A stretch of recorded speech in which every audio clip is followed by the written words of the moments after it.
All right, everyone, we are live. Welcome to this official Captain Marvel discussion. I tried to do a Captain Marvel discussion on my Let's Play, but nobody got on the group chat until I was like damn near halfway done. So I couldn't get much in on that one. Oh, so no, this I is the didn't new watch it. this is the new official Captain Marvel discussion on the Timone show. Here today I got with me in the studio Jordan and What's over up? all the way to on the farther end of the country, Dalen. What's going on, Dalen? Going on. Probably the biggest Captain Marvel fan I know. So with that being said, in this review, anything Dalen says will have a huge Captain Marvel bias. I'm fine with that. I don't care. So let's get the show on the road. We're allowed to be biased about our favorite characters. Oh yeah, it's definitely just gonna be spoilers. Like most people seen it already, dude. Like the box office numbers are crazy. Reached about 500 million. Yeah, Something like that. yeah, it's crazy. It'll probably be a drop off this weekend, but still, it's gonna make even more though. Yeah. Well, I went into the movie with actually like low hopes. I went like rewind back to Infinity War. When Infinity War ended, I had really high hopes for Captain Marvel. When the pager did, I was like, oh sweet pager. And then as time went on, I was starting to just get less and less. I don't know if it's just Marvel's marketing or it's just a lot of the controversy that was going on and with all that stuff. But I was just getting less and less into Captain Marvel, and then I went and saw it. Jordan's like, "We're gonna go see Captain Marvel." I was all like, "I didn't know, but okay, let's go." and I actually enjoyed it more than I thought I was going to. So that's the key cool. when you go into a movie. You go in with no expectations, and you cannot be disappointed. That is true.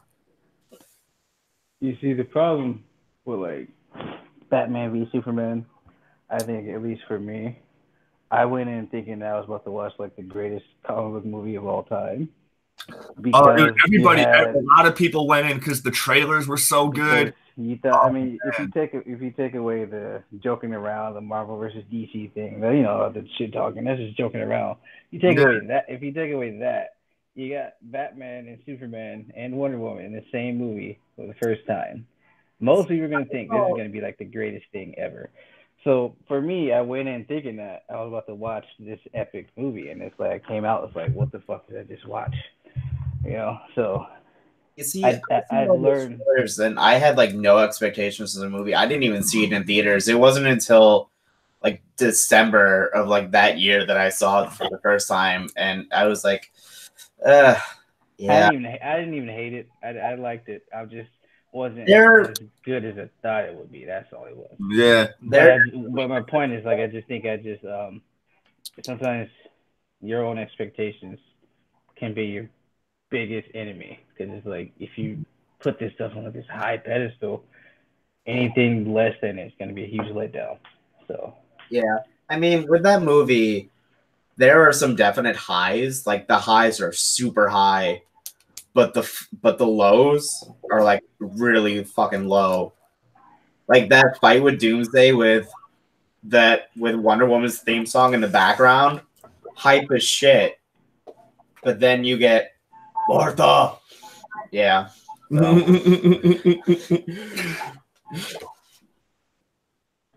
But yeah, I mean, but for Captain Marvel, I fanboy. I don't care. I recognize my fanboy. I loved it. I gave it an 8 out of 10. 8 out of 10. See, I gave it when I was talking to Nasser after I did the review on his channel. Oh God. I was like, dude, I gave it like a 6.5 out of 7, and then he instantly like, that's a fucking flop for Marvel movies. I was like, how, dude? And that's just my opinion, dude. I was like, I mean, nobody can objectively say that Captain Marvel was worse than Iron Man 2 or Thor: The Dark World. So how much did Doctor Strange make? Around the 600 mil mark? Was that a flop? And Captain Marvel's made almost that. So no, it's not a flop. Naturally. Hey, did That's Doctor fucked Strange up. only make 600 million? Let me check those numbers. So that feels wrong. I don't think I saw Doctor Strange in theater. Yeah, it made 677 million Total? Yeah. Jesus. Don't That was- remember. I don't remember if I saw it in theaters or not. That probably means I didn't, because I usually remember when I see a movie in theaters. Yeah. I mean, I know I didn't see Doctor Strange in theaters. So for a first outing of a character that people don't really know about, that's pretty good. I So mean, it was Doctor Strange. and that made 677.7 million. That's pretty good for a first outing of a character nobody really knew about. Yeah. So How did Guardians do? Guardians, that actually made a lot, I think, because Guardians probably got a lot of good word of mouth because Guardians is probably they're the rock stars in the MCU. They made 773. Nice. Guardians movies are good. Even the second one isn't terrible. Little boy in the live chat right here hates Guardians 2. He thinks it's complete trash. Part 2 made 863 million. See, the thing about Guardians 2, I liked it, and it was definitely better in a second viewing. Oh, it definitely better in the second viewing. But I will say the first one is better. It felt exactly the same as Guardians 1, no. the good way. For me, the first one, it was better than Guardians 2. Yeah. And also, Guardians 2 is the first time that I've ever felt like it was too much comedy. A lot of people complain about the MCU and their comedy. I don't really mind it, but this is the first time I feel like they overdid it just a little bit. Yeah. Like, not every moment needed a joke. That was the first time I felt like the Drax and Mantis stuff was Drax was reduced a little much. Drax was reduced to a punchline, and I think that's part of what pissing off Dave Bautista, like besides the whole James Gunn thing. Because originally he wasn't a fan of where his character was going. When he first read the script, he's like, "What is this?" He wasn't a fan of where his character was, and then he said something like, "Oh yeah." And then as time went on, he liked it. But I mean, it's like Drax was completely cut in half, basically, just reduced to his fucking punchline. So that's fine. That's fine. Like, I was okay with Drax just being hilarious as fuck. I don't know. I mean, it's fine, but give him more to do. I mean, he wasn't even really involved in facing Eagle much. He just, got Mantis out the way or something like that. It's like, I mean, I was actually enjoying their Mantis and the Drax and Mantis dynamic. That was really fun. I'm not so sure about that one.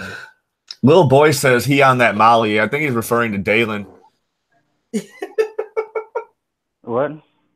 There's a live chat. This is live, dude, I've got a small fan base now. There's a live chat going, and Little boy is here on the live chat. He says he on that Molly, and I don't know who he's referring to. He could be referring to Jordan, me, or you. Maybe he's talking about himself.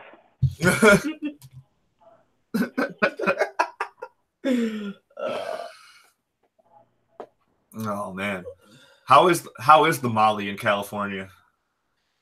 I don't get into that. So. All right, man. So, dude, Captain Marvel opened up fucking fantastic. Like, oh my god, yes, so hype. It opened up the Stanley intro. Oh, that was beautiful. Yeah, that was great.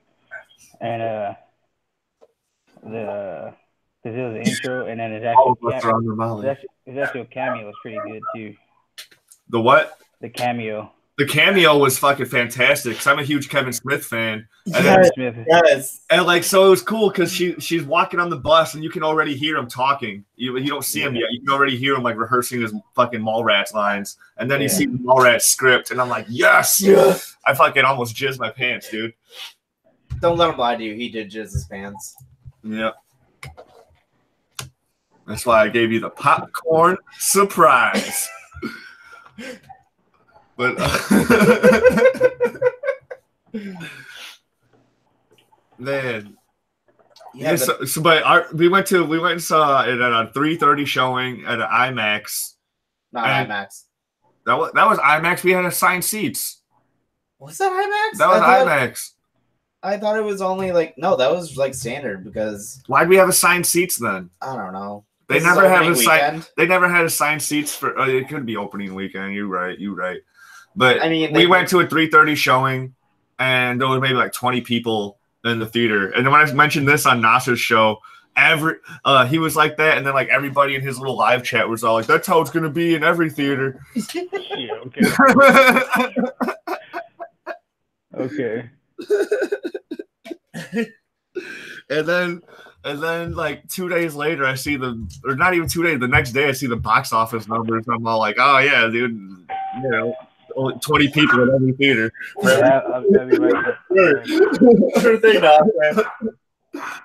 They must have upped the ticket prices at all these theaters. Right? I mean, I wouldn't be surprised. Theaters make no money.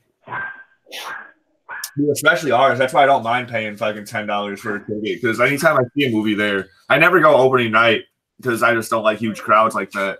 But I at least expect to see some people there like a few days later. Right. But our theater is not, dude, never. Even both times I saw Spider-Verse, I was like, what the fuck, dude? Like, the most, honestly, the most. He's getting his groceries. No, the most crowded theater I've ever been in was for opening night of Fast and Furious. Like, they had ushers, like. The first? Oh, is that the fourth one? Yeah, the fourth one. Okay, yeah. No, they had, like, ushers, like, you'd walk up and they're like, all right, there are open seats there. Like, they were directing traffic. Damn. Yeah. Damn.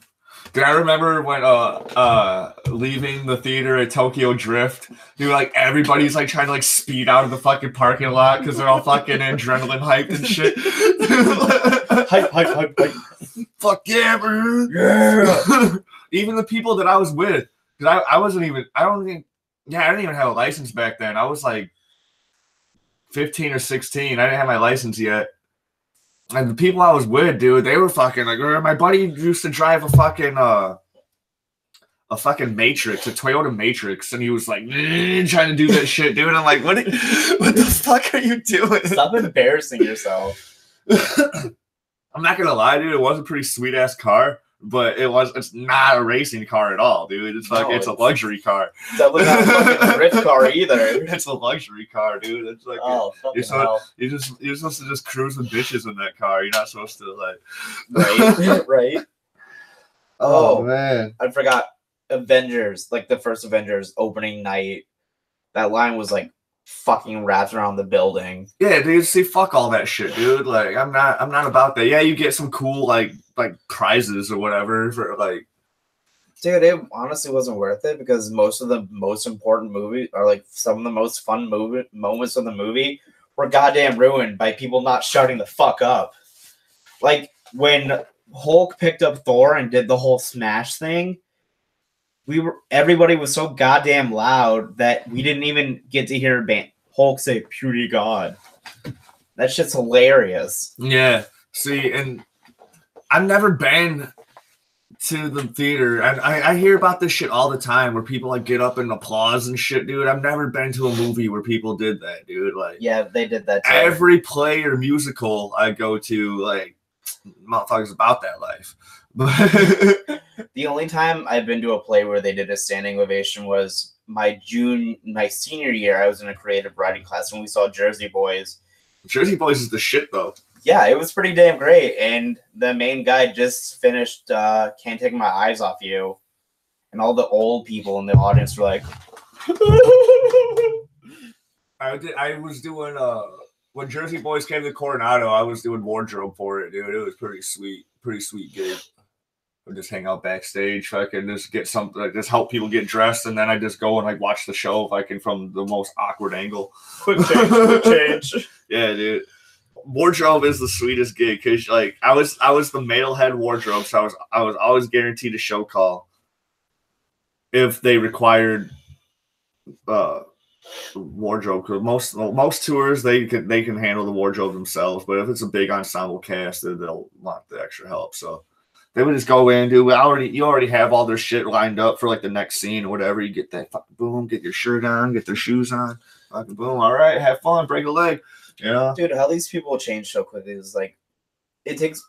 Ugh, I could never do that. I went to the theater festival back in like my junior year of high school, and I actually entered into the quick change contest. And this shit was so fun, dude. So it was like every fucking high school in the northern Illinois area. It was like competing against each other in this little quick, like there was a whole theater competition. Like a couple of my buddies were, they got the fastest time in building a small little flat, like a set piece. You know, like oh hell yeah! Yeah, so it was really fun. It was the coolest shit ever. It was like $160 field trip. You're there for a weekend, dude. Like, oh, that's awesome. Yeah, dude. You do all this cool shit. You get to see free shows. Like, and you're staying at a hotel, dude. Like, you can't bring drugs because the fucking teachers like go in your room and search your bags and shit. Yeah, that's why you smuggle them in your ass, man. That's why you smuggle them in your ass. Come on, Tim. If you really want it. I just know how lit fucking Theater Fest in 2019 would be, dude, because I would just fucking have one of these on me in my back pocket. Whatever at all times. Just get lit as fuck all day. Yeah, you're connecting with people from all over all these other high schools and shit, dude. Fucking they're into fucking stupid nerdy theater shit as well. It was fun. Jordan's over here going over his Captain Marvel notes because eventually we're gonna get into Captain Marvel. Yeah, that's all I did while I was at work today. I was just like thinking about all the things I wanted to talk about today. I had this small notebook. I had like 10 pages of shit. Dalen's helping grab some groceries, so he's doing that thing. And man, groceries is just one of the most magical words on the planet. Like I even work at a grocery store, but I still like to fucking have all my groceries. Like, boom, I'm ready. Oh man, little boy, you see Captain Marvel yet?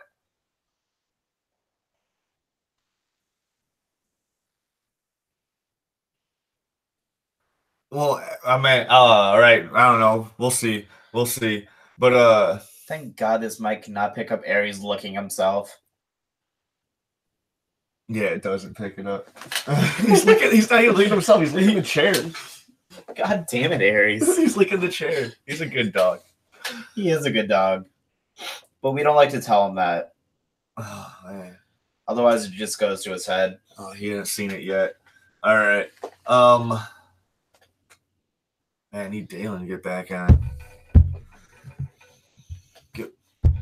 Need Dalen to get back on putting them groceries away. Oh. In the meantime, my favorite Marvel movie is probably Ant-Man. Really? Yeah, the first one. I don't know. I think it would have been better if it was actually Edgar Wright. Stephen Warner says hi. Dude, we're not on Captain Marvel yet. We're getting there in a second. So, like, just stay tuned. Like, one of my guests had to take off for a second. So we're going to get there in a second. So, like, don't just take off because we're not talking about Captain Marvel yet. But we're getting there. We had to take a quick break. So we're discussing other things. What's your favorite Marvel movie? Thor, the first one? Hell yeah. Really? Yeah. Really? Dude, it's one of the only Marvel movies where the main character actually gets fucking development. Actual, like, changes. Like, sure, you could argue that Iron Man 1 was like that. Because, he went from weapons dealer to, like, no weapons. But he's still an asshole. Thor goes from spoiled brat to humble person in the course of this movie. Yeah. Captain Marvel actually kind of felt like Thor 1 in a couple ways, dude. Like, because since her brain has been warped for these past 6 years, she's been thought she was some sort like a Kree or some sort of half Kree or whatever. And so, like, every time, like in the moment she first goes back to Earth or C-35 or whatever, yeah, she's like a fish out of water, like the whole Iron Man was like a fish out of water tail. Yeah, and it showed that in like so many ways.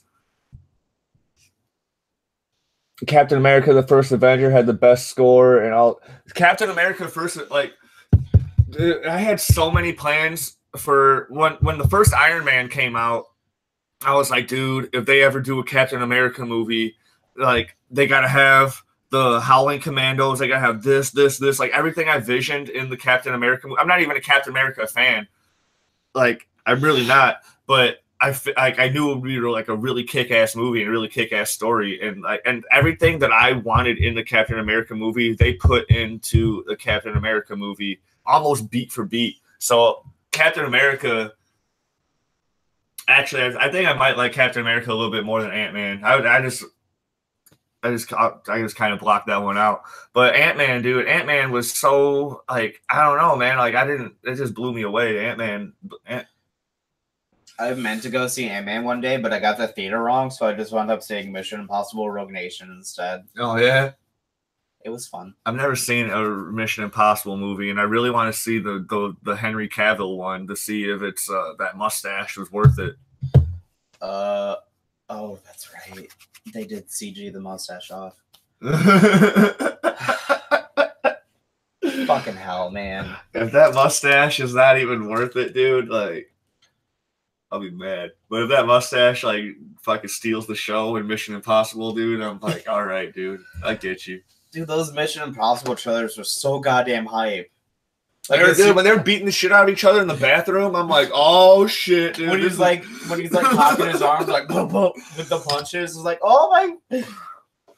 Like you could hear every woman's panties just. Dude, when he's jumping from like the helicopter or whatever onto the building, dude, you can legit see his fucking ankle fucking just like break in half, and then he just gets back up and he just runs, dude. Like, okay, I'm back. Nuts. All right, Dalen's back. We get back to Captain Marvel now. What did I miss? Let's put them groceries. Yeah, no. All right, so we were at the beginning of the movie, the Stan Lee intro. We talked about the Stan Lee cameo. The Stan Lee intro was like the most. I'm pretty sure they're gonna do that exact same thing with Endgame. Oh hell yeah, they are. Yeah, I kind of wish they would have saved that for Endgame. Like it was great, but I feel like it could have saved it for Endgame or Far From Home, Spider-Man. Yeah, you know they're gonna do that with Spider-Man too. I think they're gonna do it for both of them still. I just think like not shock, but like the first time to do it would have been good for like Endgame. But makes sense. I mean, it's cool. My theater clapped when he said "Thank you, Stan." I clapped too. That was a great moment. Yeah, you love Captain Marvel or not? Something like that. Gotta appreciate that tribute. Love the movie or not? Gotta appreciate it. Yeah, it really set the movie in a right tone. So at the beginning, like, it starts off with like Carol Danvers and like a beach, but the beach is on like fire, like, or at least part of the sand's on fire. Yeah. Oh yeah, they're going through some of her memories or whatever. She's dreaming. Yeah, she's dreaming, and you see her like she's bleeding the blue blood, and it's like, oh, okay, she's a Kree. I don't know. Okay, what's no, you're good, Laxus, man. You're good. We actually just now started into the Captain Marvel discussion, so you're good, man. And then there's like, all right, then Carol like starts like lean up, like, or like sit up, and you see this like mysterious woman like just firing a laser blaster, but she's like wearing human clothes. And then all you see is like this shadowy figure. Like it kind of like looks like the silhouette of a scroll.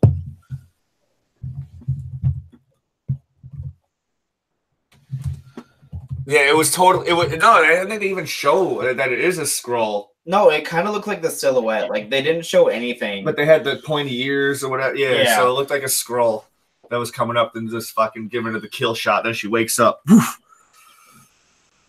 and then she goes to harass Jude Law. What was his character's name? I don't know. I just looked it up and I don't remember. I'm just looking at the chat here. So you know, Guardians 2 wasn't bad. It wasn't bad. It just wasn't as good as the first one, in my opinion. Straight facts, bro. I'm gonna clear that up, little boy. Clear it up real quick. Star-Lord was innocent. There, I'll keep saying that. Star-Lord was in it. That's all you need. Star-Lord is innocent. Star-Lord is innocent. Yeah, he is. Star-Lord did nothing wrong. He did something wrong, but he had a reason for doing it. Yeah, his cultist girlfriend just died. Anybody? I mean, how would you react? How would any human being react? People saying, "Oh, see, Thor lost an eye. He lost his brother. He lost his dad, his mother." Like Thor's a 1,500-year-old god of thunder who's fought in all these wars. Star Lord is like what 40? Something like that. Yeah. Yeah, he was abducted in the 80s. Yeah, he was like 10 or something when he was abducted or some shit like that. Star Lord, of course, Star Lord is my second favorite MCU character, so I'm also biased there. He's right behind Cap. Rocket Raccoon's great. Although Carol Danvers is making a strong case. I will say I differentiate my favorite characters from like the comics and the movies. I wouldn't put Star Lord at number 2 in terms of comics, but the movies, yeah, sure. So yeah, the movies, he is trash. it's not trash. I mean, movies like that's the thing with the MCU. None of these characters are as powerful as they are in the except for fucking Carol Danvers. That's one thing that actually kind of irks me is like everybody else is so nerfed, and then Carol Danvers, once she unlocks the fucking when she breaks the power dampener chip, like towards the end. I think that's also another thing. I think people misinterpret it. Like they say he should be the most powerful Avenger, but what I feel like they meant by that is, I mean, there's still right out the gate, they're gonna show the scale of her powers. Like, look at Thor. It took him how many movies? At least 5 appearances. I mean, Thor, like with his new ads, almost one shot at Thanos. It took like at least 4 or 5 appearances for them to really show the scope of how he wasn't mighty. He wasn't mighty until Thor 3. He wasn't mighty until Thor 3. That's when he actually became the mighty fucking Thor. Yeah, they didn't show that until then. So I think, and this right out the gate, they showed the scope of her powers. So, yeah, I think that's what they meant by that. I still think Thor, as the god of thunder, is technically more powerful. I mean, because he's the god of thunder. Come on now. Yeah, right. No, there's no doubt in my mind that Thor is stronger than Captain Marvel. But that doesn't really take away from her. So no, it doesn't. I mean, because if you read Avengers right now, the current run, but I think it's Jason Aaron. Her and Thor were like at the bottom of the ocean, throwing up space rocks all the way to space from the bottom of the fucking ocean. Stephen Warner says Thor is the most powerful, the second most powerful character of the MCU right now. Who's the most powerful? Yeah, who's stronger? Well, Thanos probably. I mean, Thanos is the strongest. That's Gauntlet like aided. That's no, dude, because he was smacking the shit out of Hulk without using the Power Stone. Yeah, but he was using straight boxing skills, dude. Like boom, boom. Okay, okay. Yeah, that doesn't mean the most powerful character in the MCU is Clint Francis Barton. I'm telling you, Hawkeye is going to shout out to Thanos. Hashtag Hawkeye's the greatest. Not Ronan. His name is Ronan now. Yeah, Ronan. How many wins did the Avengers have when Hawkeye was on the team? 2. How many wins did they have when he wasn't on the team? 0. So what does that tell you? Technically, if we're counting Civil War, then Cap's team did take a loss. That doesn't count. They weren't the Avengers. That wasn't the whole team. Iron Man was the Avengers. That doesn't count. I mean, they were all right. You know what? I'll agree with that. So Clint Barton is mad. He's pissed off. He's gonna take down Thanos as Ronan.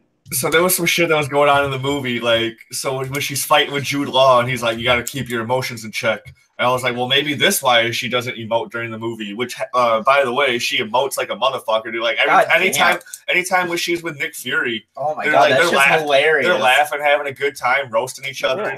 Yeah. It was the Kree telling her to keep her emotions down, keep them in check because they're a distraction or whatever. Yeah.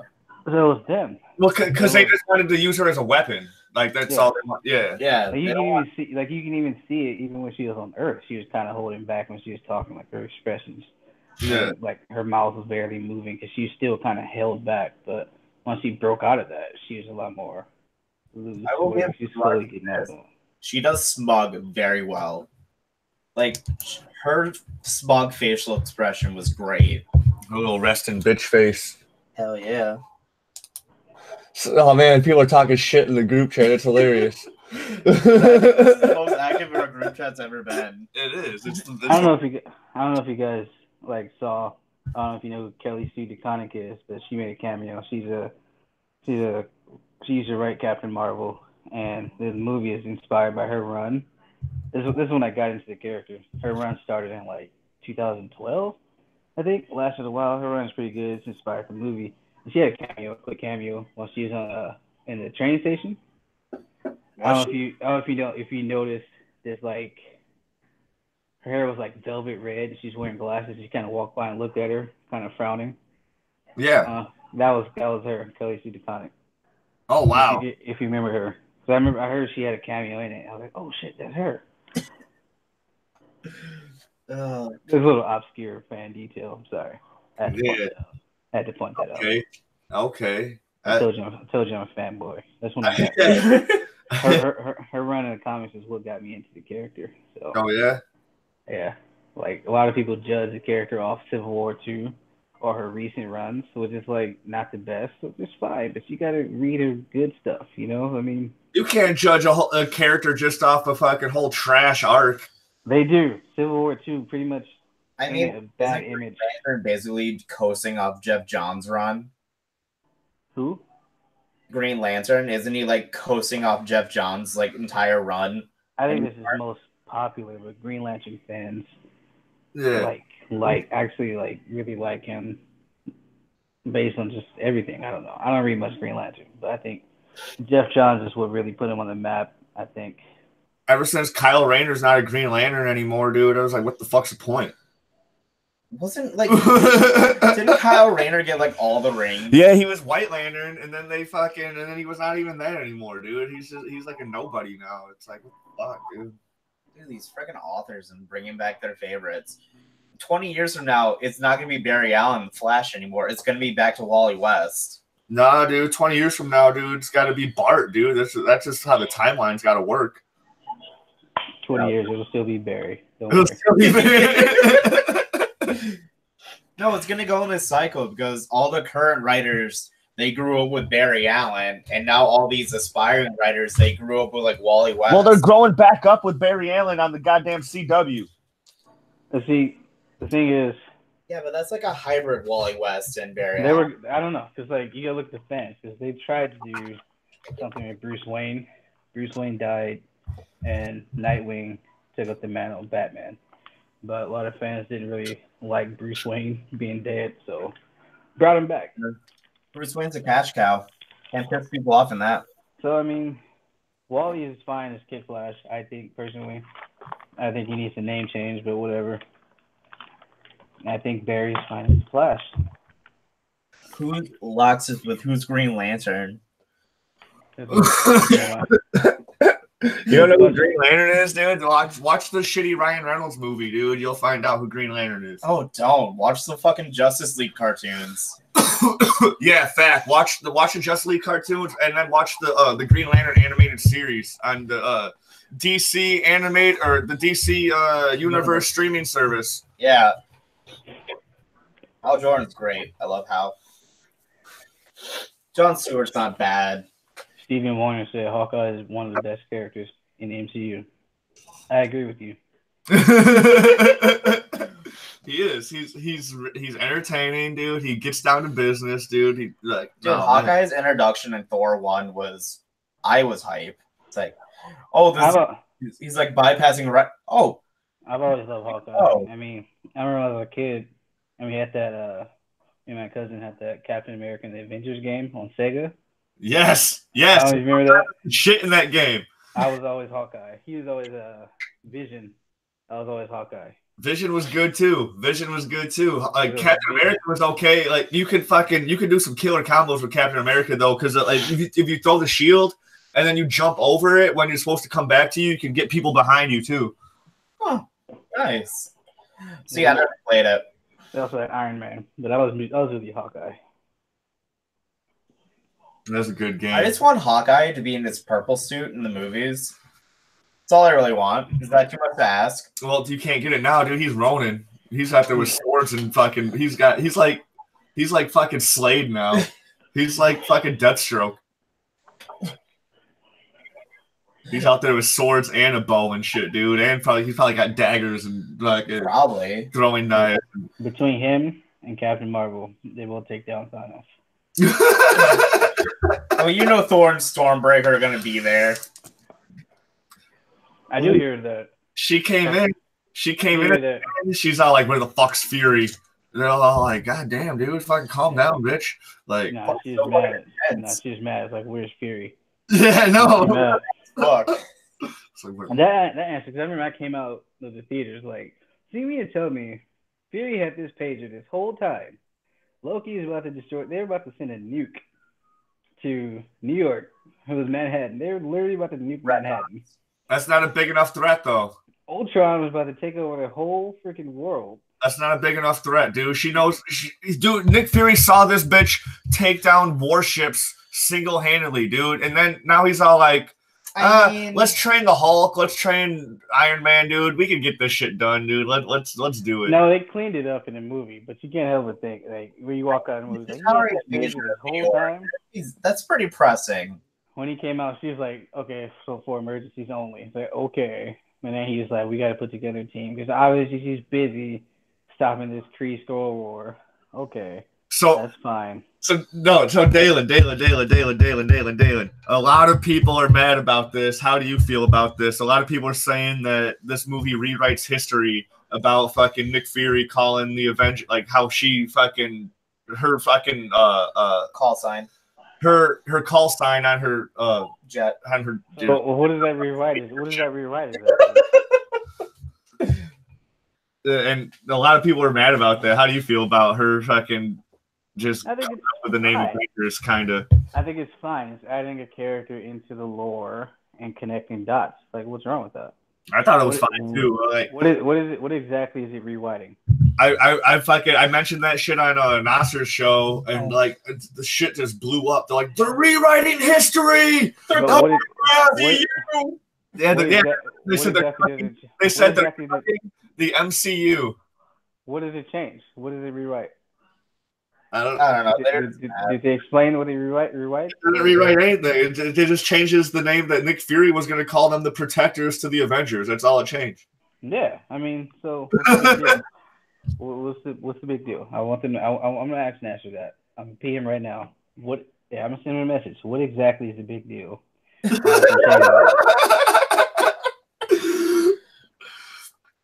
Dude, it got into an outrage, dude. It was nuts. I was reading the comments while I was talking, and I was like, what the heck?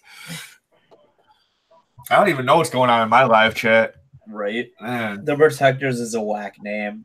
It is a whack name, dude. The Avengers is way cooler. And since that was on her on her jet, dude, on her aircraft, dude, fucking boom. Like why not? Yeah. It's just movie. Why we have to be mad? Why we have to be mad? Some of my favorite scenes throughout the whole movie was just like Nick Fury's interaction with Goose. Yeah, Laxers get it. The Protectors is a whack name. Like, that isn't even making the Protectors. The Avengers sound so much cooler. Come on now. Yeah. And all it was is just, it's not that big a deal. I mean, if anything, this movie gives shows why Nick Fury is more the way he is anymore. Because when, like, in this movie, he's like that young, naive agent. He's like, yeah, he was green as fuck, dude. Like, Nick Fury, like, dude, Nick Fury and Coulson both looked goddamn amazing. Yeah, the de-aging tech. Yeah, it's getting so good. Oh, dude, they looked amazing. And then I've watched a bunch of reviews, like, and I heard people were like applauded for like when Coulson came out looking young as fuck.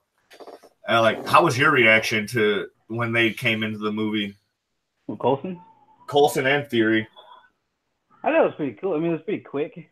Like, some of it was rushed. I admit, some parts were a little bit rushed, like that. But I'm actually glad they got right into it. Like, they didn't have this huge buildup of like Fury and everything. It was as simple as a standard call. It was like, hey, this chick just crashed into a blockbuster from the sky. Something happened. Fury shows up. With Coulson, is all good. Yeah. Man, so I really like their interactions. The interactions were great. Yeah, they were at, like, for the couple of seconds they had together, they were awesome. Like, I think he maybe got like 2-3 minutes of screen time. And most of the interactions wasn't even Coulson. It was a Skrull pretending to be Coulson. That doesn't matter, though, because Clark Gregg is just amazing. Yeah, he's pretty damn good. But it wasn't even, like, really Fury interacting with Coulson. So Nasser said, I asked him, so what's the big deal of them using Captain Marvel's nickname Avenger as the Avengers name? What does it rewrite exactly? He says, Captain America, the first Avenger, is in the 40s. So I said, nobody called him that in the movie. Yeah. That was the name of the movie. Avenger. That was just the name of the movie. I'm waiting for him to respond. Oh, God. No, we need Nasser on. Like, no. Let's have this out. Dude, no, he's not coming on my show. So I can invite him, but like he won't want to come on. And then it'll just become a shit show, dude. I don't want to become a shit show. I just want to have just a general discussion, you know. Yeah, it's already been shit show enough. Like with like, yeah. I mean, oh my God, it's been fun, dude. It's been fun, but like I don't know. We're just bouncing. I mean, we always just bounce around, but yeah. I mean, when have we ever just done like a straight like discussion? I've done a couple, dude. If I have Brian Anthony on the show, dude, he's like, all right, back to this, and this. Let's keep this shit on track. I have shit to do today. I'm like, oh damn, dude, you're a better host than I am. Right? So they go on the fucking mission. The Skrulls kidnap her. And I really like that scene, dude, when you got Talos just like trying to like direct her memories and her mind into like getting information. Do it that again. Was awesome. Yeah, he's like, rewind that, go back to that, have her look down. Focus, goddammit. That was awesome. Talos almost stole the show, dude. He was the most entertaining person in the goddamn movie to me. I don't know. Goose is pretty goddamn entertaining. He's not making any sense. What? He said, right. So how can he be the first Avenger if the name didn't come to the 90s? I said, it's the name of the movie. Nobody called him that in the movie. He said, so how could that be the name of it then? Because he is still the first Avenger, dude. He's the first superhero to exist in the known universe or whatever. Yeah. So he technically is still the first Avenger, but they didn't have a team name until the 90s. They weren't even really a team. And they weren't even a team until like the first fucking movie. Yeah. So it doesn't even until 2012. 2012, yeah. So like a whole 20 so years after Captain Marvel did they finally get to goddamn together. Although Fury was trying since like 2000. He says, why did nobody comment on her until this movie? Eye roll emoji. Surely, if they named the Avengers after her and she was important enough to be mentioned before, surely they would have mentioned that's where the name comes from. It's dumb. Not from a fucking covert, secret, operative, secret government group, like an organization. Also, it's called. Why does Fury have to disclose this information? He doesn't. It's also called adding to the lore. Why didn't they mention the Batman in Man of Steel? Oh, because they just added Batman to the lore after Man of Steel came out. Maybe that's why. You know? But he was apparently a thing for like 20 years. Because it wasn't a Batman movie. Yeah. Why did Nick Fury never mention another alien invasion when the Chitauri were... This Captain Marvel movie is an over fucking 10-year process of Marvel movies that we're going to get added lore that takes place in the past and stuff. We're going to get that. Like, why did they make... How come no one knew about Peter Quill disappearing or something? Fucking, like... I'm asking that.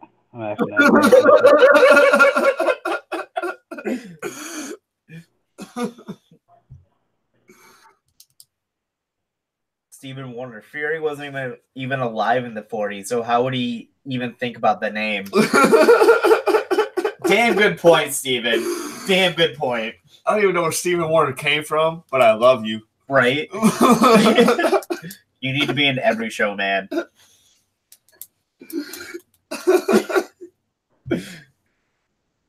No, but that brings me to an interesting point or like question. What is Wait a minute. Captain Marvel to Fury you? wasn't even alive. I just read that. That's perfect. He wasn't alive in the 40s, so apparently back in his life, he was supposed to somehow, even though his mother probably wasn't born either, somehow think of the name. You know. Wait, wasn't like Fury's dad part of the Howling Commandos? Or is that just comic book lore? Comic book lore, dude. The original Nick Fury was a Howling Commando because, like old school comic books, like the original Nick Fury was also like it was Nick Fury and the Howling Commandos. That was the book, and then I think he even had some old like solo like Sergeant Fury books. Oh hell yeah! No, that's what it was. It was Sergeant Fury and the Howling Commandos. I think he had some solo Sergeant Fury books too. But then that's why he was so badass with this team of fucking people, dude. Like he was able to run this covert. Sounds like he was the first Avenger then. Sounds like he was the first Avenger. Loxus, we'll get to what happened to Fury. But if you're going through like Ultimate lore, which the MCU Nick Fury is based off of, then like his dad was the first Nick Fury. Then this is actually Nick Fury Jr. Yeah. But no, back to my thing is like. What okay, so what do they do with like future Captain Marvel movies? Because at the end of her movie, she fucks Go ahead. Sorry, he just insulted me. I'm just laughing at that. So, do they take the Wonder Woman approach with Captain Marvel? Do they just like focus on what she's doing off in space, or do they bring that back to the present day after Endgame? Oh, to the second. I think her second movie will probably just be a fucking space opera for sure. Yeah, because I want to know what's happening between this Kree and Skrull war. Because from what I know from like the Avengers shows, the Kree and the Skrull, they're both dicks. Yeah, they're both galactic superpowers, and they're in this eternal dick measuring contest.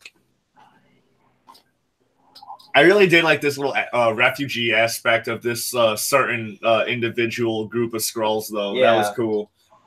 Yeah, and it could also play into some further manipulation into, like they're like, fuck, dude, like we can't defeat Captain Marvel, but maybe what if we get her on our side? We could get her on our side to make to help us out and shit, dude. No, no, that's one of the things. Because Talos, dude, I don't know, man. I want to see him again. So like, no, that's one of the things I wrote in my notes. Like, how would a secret invasion affect Carol? Like, how would Carol react to that? Finding out that the Skrull have infiltrated Earth and are like planning and like the president's a Skrull and all sorts of other shit. Yeah. Because that's what I want Phase 5 Avengers movie to be. I want it to be Avengers Secret Invasion. That'd be cool. That would be so cool. Because then we'll have mutants into the mix. We'll have X-Men and X-Force and all this other shit into the mix. Because if it follows the pattern that, all right, Avengers 1, city level threat. Avengers 2, planet level threat. Avengers 3, galaxy/universe level threat. Well, Avengers 3/4. Yeah. Universe level threat. Yeah. So Phase 4, because they have to build back up to it. Because go back to fucking local and global threats and shit. Yeah. Yeah. Well, I think they're gonna go like Secret Invasion, something like that. I don't know, because the Skrulls like they could turn heel or whatever. They could, but just like bringing Fox characters in, it would because that opens the gate to like Galactus, Doctor Doom. I totally feel like a Captain Marvel 3 could be a lot like a Captain America 3, where it's building up into the Secret Invasion. It's Captain Marvel Secret Invasion, something like that. It'd be like that, where like you don't know who's who, you don't know who's a Skrull, and then fucking they got everybody fighting each other like that. I don't want anything like Secret Invasion until at least Phase 5, because I want Phase 4 to end with Norman Osborn being the city level threat. I want to see the Avengers fighting the goddamn Green Goblin.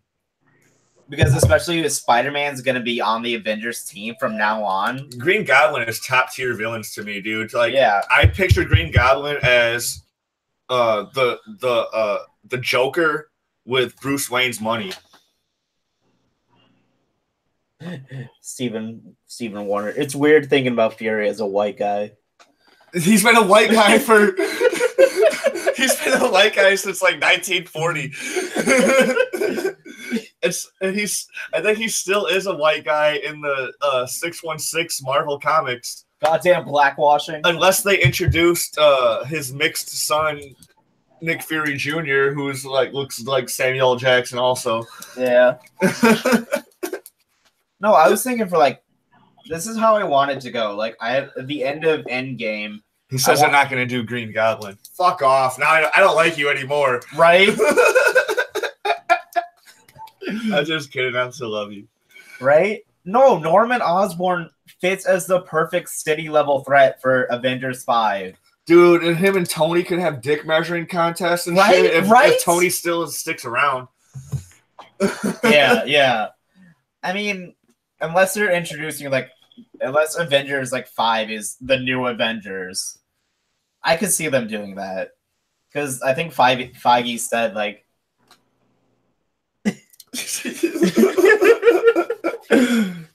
think no, I don't know where I was going now. All right. No, but Phase 6, I want Kang the Conqueror. Dude, I still think they're gonna do some bullshit with if they introduce Kang the Conqueror, they're gonna do some fucking horse shit with him. I don't want to ever see Galactus in the MCU. Just like we didn't get to see Captain Marvel fight Ronan. They're gonna do that type of sort of shit. Right? I wanted to see fucking Ronan get his ass kicked again. You know, and then he tries to be a badass with his little fucking black paint. You know, 1,000 years of Creed justice. Yeah, dude. Fuck Ronan. No, but for the post-credit scene of Endgame, I just want them to see Thanos fighting the Avengers on a monitor, and then this Kang is it's time or something like that. Oh man. Maybe they might give us some Galactus teases, dude. I never want to see Galactus in the MCU. Why? Because they'll make him look good, though. They will make him look good, but they're gonna nerf the fuck out of him because they gotta match the threat to what their current team. Well, if Galactus ever shows up, Silver Surfer will show up too, so that's gotta make sense. Somebody needs to get that. There's gonna be the Avengers, will spread out, fucking fighting shit that fucking Galactus is sending, little cannon fodder. Well, you have the main fight between Silver Surfer and Reed Richards and shit, dude, going up against Galactus. Oh shit, I didn't think about that. Fantastic Four is now in the MCU. Yeah. Holy shit. Well, I don't think I'd actually get a good Doctor Doom. I don't think they're gonna be doing a similar build up like they did with this. But they've said they're kind of holding off on some looming threat like that. Yeah. And focusing more on the individual franchises, which is good. I feel way better. I agree with that. Yeah. You don't have to do the same sort of Thanos build up because it would become redundant. It's you have this huge threat and now there's another one. I don't know. I don't think you need to. Because it makes sense because they're gonna be building a whole new Avengers team, and there's a whole new roster coming in. They're just what the comics do in 100 years. They're just doing this shit in 10, 15 years. You know, yeah, because for damn sure Wolverine's gonna be on the next Avengers team. He might be. No, no. He can't be on Avengers unless Spider-Man's on Avengers because they were on Avengers at the same time. Yeah. Because there's with Sentry, they were on it with Sentry. I think fucking Captain Marvel, but or a version of Captain Marvel, but she had the black suit with the fucking yellow little lightning bolt thing that went down the middle. Was that a Captain Marvel? What? What? What did you say? Was that a version of Captain Marvel where she had the little black suit with it was sleeveless, and then she had the little it was the slim fucking lightning bolt sort of thing, the gold lightning bolt thing that went down the whole torso? I think that was an earlier costume. Yeah, but she was an Avenger though. At the same time, Wolverine and Spider-Man were with Sentry, and I forget who else. I think Captain America, maybe Iron Man. I don't. That was. Her black suit, the one you're talking about, is the Miss Marvel costume. Okay, she wasn't Captain Marvel at the time, but she I don't become Captain Marvel until like 5 years ago, I think. 6 years ago. It was a Kelly Sue DeConnick run when Captain America basically talked her into taking it magic because she didn't want to take it. But he was like, I mean, there's no one more deserving of it. And so she's kind of flying into space and like thinking about it, she finally took it. So I was like, that was a few years ago. Okay. Yeah. I have an issue. I have an issue somewhere buried in all my comic books with that actual Avengers team, and I'm like, oh my god, dude, that's what I'm talking. What's that? The Thunderbolts? Yeah, they do need to do Thunderbolts, dude. They need to turn fucking T-Bolt Ross, or they need to turn T-Bolt Ross into a permanent Red Hulk so they can have anybody play him at any time. Like, maybe that can be because he's getting old and shit, so like they can have him be a fucking. Maybe that can be Avengers 5. What, the Thunderbolts? Yeah. I don't know. Because they reintroduced Ross, and Ross saw Captain America and all of them come back, and like you have a lot of nerve, blah, blah, blah. Before we get into Avengers 5, dude, we got to finish Captain Marvel. Boys upset. We got to talk about, like, Arrowverse stuff, too, man. Like your boys upset at me now. Oh, man. Who? Oh, Nasser? Yeah, I called him on his shit, and then he got defensive. No, that's his thing. That's what he does. He says, first he insults me. He said, that's it, you need to learn basic storytelling. And he said, you can talk about learning storytelling when you sell a damn book for once in your life. Oh, damn. Jeez, Nasser, so fucking salty. And I said, ouch, shots fired with a Loki gif. Yeah, I said, bottom line, you're complaining about them not using info years before they even added the character. You can complain about that with anything, any piece of content where they add to the lore. Like fitting in pieces, answering questions. You don't have to like how they did it, but the logic of this messes up the history is silly. Why didn't they mention Batman and Man of Steel when he's been active for 20 years already? Why didn't anyone know about Wonder Woman until Bruce Wayne decades later? Right. It's adding to the lore, filling in gaps. All this, and he says, "Why do you care? Why do you care enough to lecture me?" Shaking my head. This is time you could use to do something productive. I don't care at all if you disagree with me. I said, "See, all this started out was from you just asking a question." I said, I wasn't lecturing. I was just asking. And then he just blew up. Like all you did was ask a question. Like, how does fucking her Because he didn't know what to say. Nickname. How does her nickname rewrite history? And then he just blew up on you, dude. Isn't that crazy? That's his game. He doesn't know how to respond, so he just does that. I mean, this is how it always is. He'll calm down. But whatever. He can go back to his comic geek friends and cry about it. But yeah. Anyway, back to important stuff like Carol Danvers. He's gonna save the world. She's gonna save the world, dude. Like if she went off, she bumps into the old lady who that was funny. She gets on the train. Oh, that's right. So she obviously knows that the fucking scroll that is disguised as the old lady. She's all like, "Oh, yeah, you son of a bitch, I got you." The black dude, how he reacted, he's like, "Oh shit!" That whole fight was crazy because like. I don't even know why those people fucking tried to fucking stop Carol from beating her up because they obviously saw that old lady like swinging on poles and fucking doing back shit, right? Like obviously she can handle herself. Like, what are you holding her back for? Why are you holding this girl back, dude? Just because she's dressed in a costume? You should be helping her, dude. This is the superhero universe, dude. Like, you should be helping her. I mean, for all they know, it was an old lady. Old ladies can be strong, man.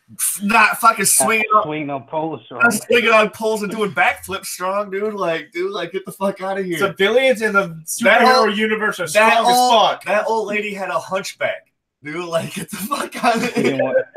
Time out. Stephen Warner said, "Rip Arrow." Arrow died in season 4, episode. What episode was that? Trevor the one Felicity got shit. No, season 5 was great. What is going on in the chat?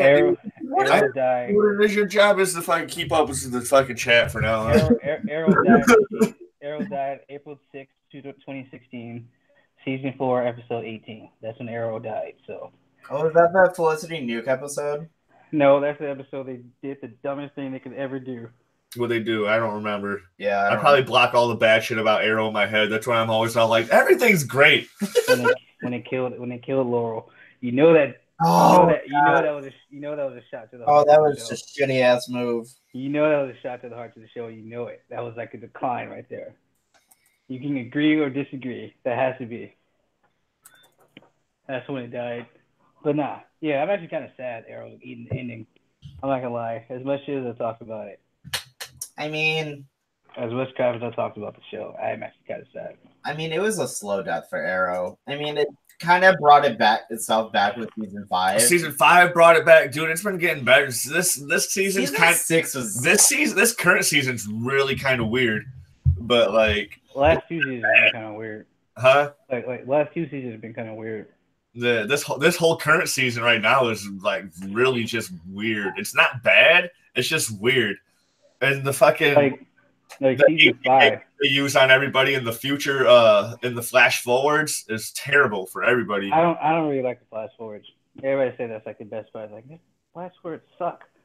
I have not seen any of it. I wait until it's time to catch up. Well, they're doing flash forwards too. William's an adult. Fucking he's teamed up with Roy, Dinah, and his.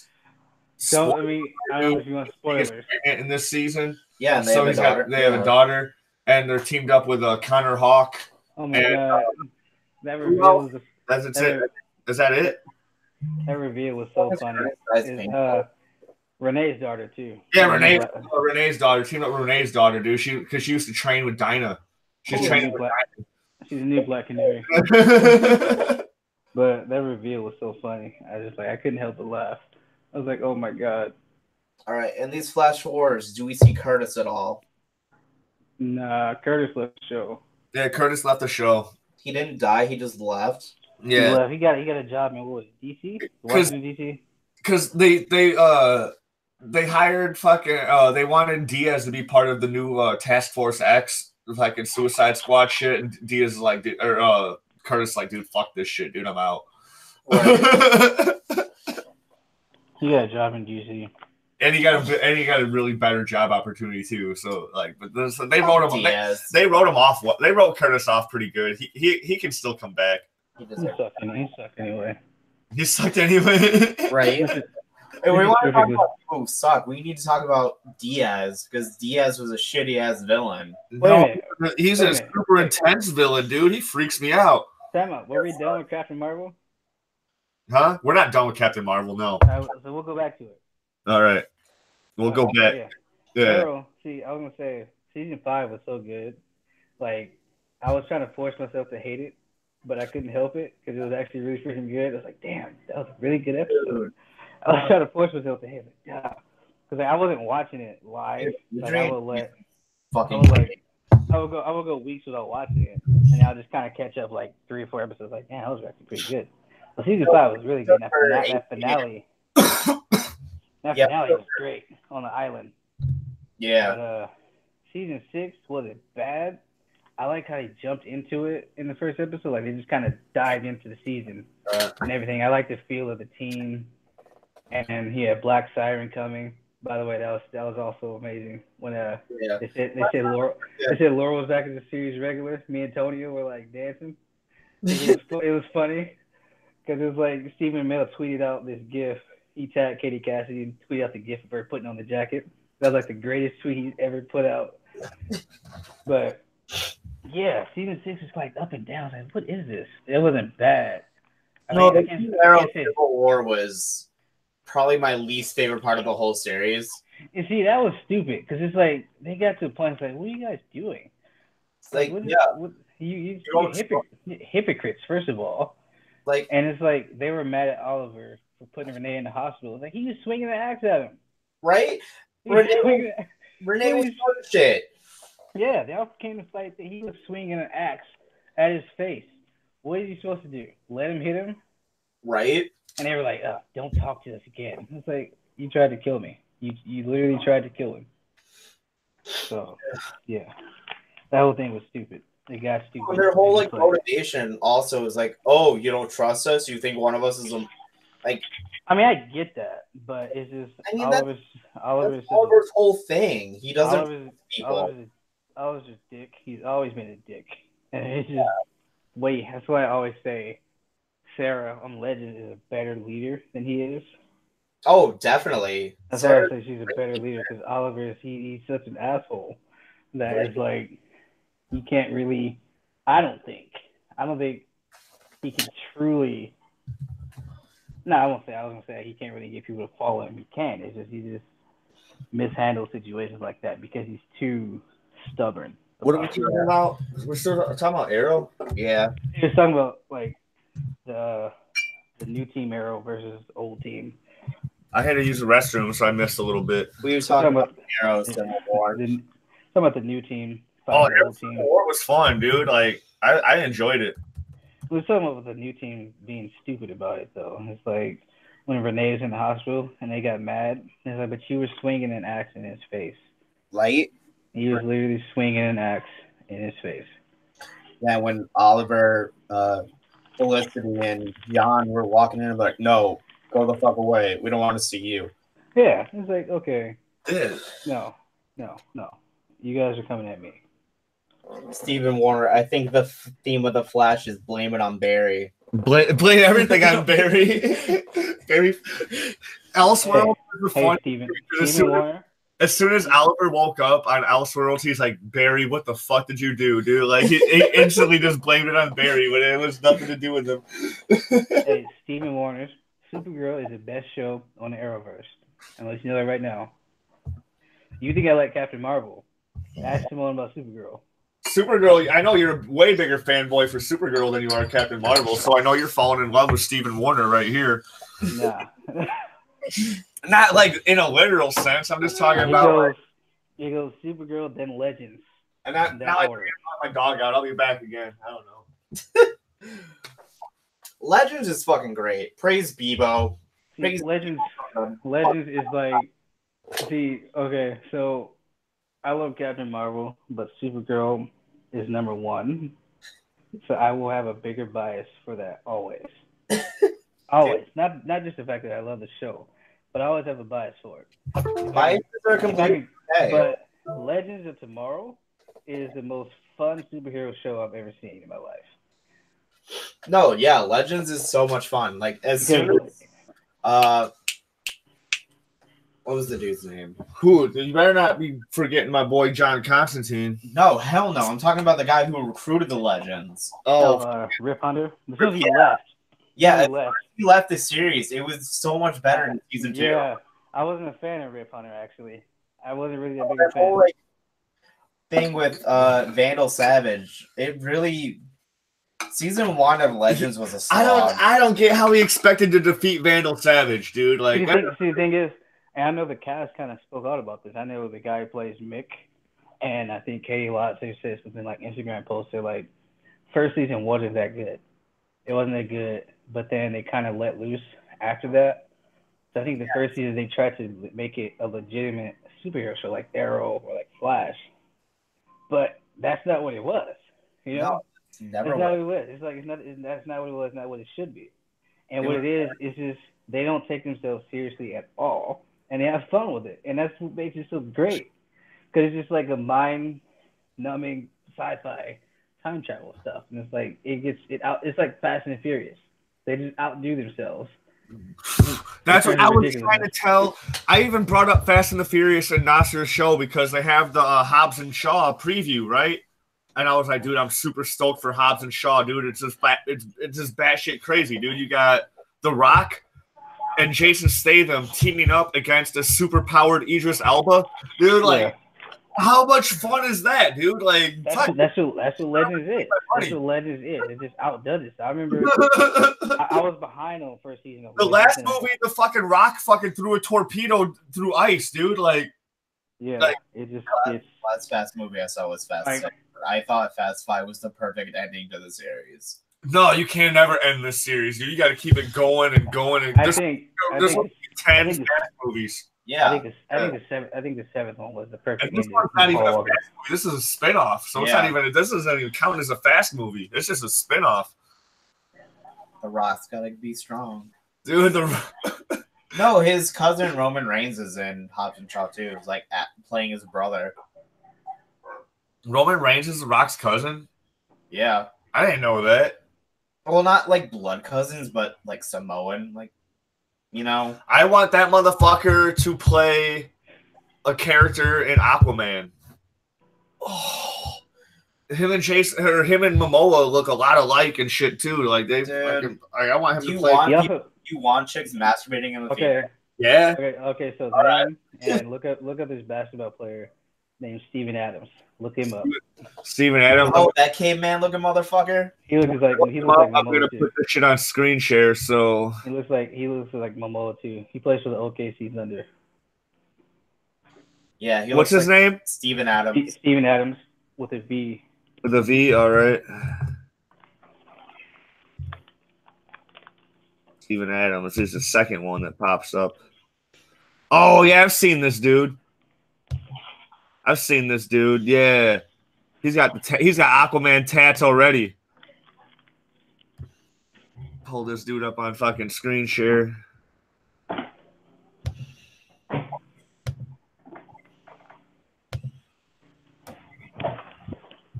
Yeah, dude. He's got the tats and shit already, or at least on one arm. You can fucking draw those shit in like with fucking henna on the other. You know, like, right? I don't know what it is. It's a delay, dude. It's like 7 seconds, dude. Actually, the 60s Batman was the most fun superhero series. Stephen Warner. I never saw any of the 60s Batman series. It is a super fun series. It's super campy or whatever. And yeah. Like the Adam West Batman. Batman is some good shit, dude. Not gonna lie. It was so fun to wear like the Adam West Batman suit in Arkham Knight, and these scenes where like Batman's mask like mechanically like opens up like Iron Man. Yeah. And it's just that material just doing that. It's so hilarious. Yeah. Adam West Batman is great. It's just Legends is just like I get so excited when Legends comes on. You know, the only time I was like upset about Legends was last year when they delayed Supergirl to show the rest of Legends. Damn, and it's super late. Yeah, dude. Like I was now Legends super late. They're delaying Legends so they can air all this other shit. But besides that, Legends is just like I get so excited when Legends comes on. I'm like, yes, Legends. And I was like, okay, Legends got me. I can picture you like PJs and your house shoes, like getting fucking like, yeah, Christmas goddamn morning. It's Legends today. That's how I feel with Legends. It's like watching Saturday morning cartoons when you're 10. That's how it is. It's like they don't take them so seriously at all. It's so fun. I'm glad they got renewed for season 5. I want Mick and Ray to have a spin-off show. It is great. Speaking of spin-off, I want to see at least a spin-off short of Fury and Coulson, Agents of S.H.I.E.L.D., 90s style. You might get that with the Black Widow movie. Kind of. Yeah, they can show up in the Black Widow movie if they wanted to. That's supposed to be in the 90s. Dude, okay. Oh, so that answered a question I was thinking about earlier. It was like, yeah, they're supposed to start filming this summer, I think. Or is they like... Because I want to know how her and Fury met. I want to know how her and Clint met. Well, no, they said that in Avengers. Like, she was still a Russian spy, and she was becoming a real big problem. So they sent Barton in to stop her, and he made a different call. I want to see. That's what they said. So we need to see it now. Yeah, I want to know about Budapest too. But no, you'll never find out about Budapest. What happens in Budapest stays in Budapest. Because apparently Natalie, that's a lot differently than Clint. I think before Endgame, I'm just gonna do like a whole like Marvel rewatch. I've been thinking about doing that, but I'm on Game of Thrones, so I don't think I'll be able to do it. I did it like a couple of years ago. Oh, man, because Game of Thrones episodes are like an hour and a half long. Nah, only 2 of them. Only 2. Yeah. 2 of them are 80 minutes. So that's the last 2 episodes. This is the final season, right? Yeah. I actually might start watching it then. Dude, apparently like the final battle took like 3 months to film. I actually might start watching Game of Thrones then. They almost killed themselves from the sound of it trying to film that battle with the Night King. Like, some people passed out. There was like these long hours and everything. No, dude, that's just life, man. A lot of people don't understand, dude, how fucking like how time-consuming filming is. Yeah, dude, like the entertainment industry sucks dick, dude. Like I love it a lot, but because I'm a part of it too, and I get paid good money when I do work at like for like stages and shit. But like, man, dude, it's long, grueling hours, man. You sometimes you work a 20-hour day, dude. You're like, you're gonna sleep in the parking lot, you know. I'm still mad they made us wait two years for it though. I was like, come on, dude. 2 years, I get it, but come on, it's all right. If it's made in 5 weeks, we waited long enough. It's coming back, so. Oh, that's right. There was no Game of Thrones last year. Really? Yeah. They Breaking Bad. No, they Mad Men this shit. Mad Men. Yeah. The only person I know that watches Mad Men besides you, Jordan, is my mom. Mad Men was such a good show. Did you ever see This Is 40? Huh? Whenever you see This Is 40, when they were arguing about Mad Men, and she was like, "Mad Men sucks. A bunch of old men smoking in an office." That's it. That's all it is. That's all that show is. And they look good doing it. Loxus. All right. There's a bunch of dudes smoking in an office. I'm still alive, bro. Who's 65 years old? I'm bored, LOL. Damn, dude. That's insulting. That's insulting. Dang, yo, Timone is 65? Yeah. Man, he my grandpa by now. He's like, dude, I'm fucking 32 years old. I'm the same. I'm only like 2 years older than our fucking gym leader in Monster League. So, like, I don't know. You guys gotta call him an old man, too. Everybody's an old man. Y'all so bored. Y'all are old. Hey, all right. So, back to Legends. So, I thought it was back to Captain Marvel. Yeah, we're not even done with Captain Marvel. Are you back to Captain Marvel? I'm good with that. Okay. Right. we can cycle back to Arrowverse. That's what we're talking about. That's what I thought we were trying to do, like when Jordan was out, like fuck Diaz, and then I was like, no, we gotta go back to Captain Marvel. So we still gotta talk about Batwoman coming, and everything. They started filming last week. I thought that was when I was talking about like Phase 5. No, dude, no. You were talking about Diaz, and then we were like, no, we gotta go back to Captain Marvel, dude, because Dalen has a lot of shit to say about Diaz, though. Like, oh, Diaz had Diaz had 3 of my favorite moments this whole season. Yeah, so we gotta go back to that shit later. And then, so where do we leave off in Captain Marvel, dude? We're in Earth now. We're fucking fighting Skrulls. We're not even past the train chase yet. Nick Fury. And Nick Fury, Coulson dynamic was fucking cool, even though fucking Jordan's all like, fuck, it was just a Skrull the whole time. I still enjoyed it. It was so awesome. I thought Fury was gonna be a Skrull. Like, that would have been bad. Like, I was like, I thought Fury was gonna Skrull this whole time. Like, so he finds out Coulson's a Skrull. They crash the car. Yeah. His eyes injured. They fucking make jokes about his eye for like a couple times throughout the movie. Not really much. They don't really force it. I heard a lot of people fucking say like, "Oh man, they really drove in the fucking eye jokes." I'm like, 2 jokes, right? 2 jokes about his eye. Dude, like, yeah, you know what? The third one was the cat scratching it. So like that, to me it was a perfect play on 3s. So like, yeah. How do you feel about that though? Like how he lost his eye. A lot of people said that they did turn it into a joke, but a lot of people said he was lying in Winter Soldier. It also played perfect callback to Captain America 2, when he's like, last time I trusted someone, I lost an eye, because he put a lot of trust in Goose. Right. And when he held up the cat like he's like a gun. He already did it twice, but then he held him up like he was about to do something, but he didn't. That right away knew that. That right away told like that time when then the cat jumped out of his arms and started kicking it with those Kree soldiers. I knew right away those weren't Kree soldiers. I knew those were fucking Skrulls disguised as Kree. Mm-hmm. Yeah, well, it was just him. It was just Talos. The other ones were Kree. Oh no, I'm talking about that one time on the ship when he was all like, like when they were like when they got ambushed or whatever. Yeah.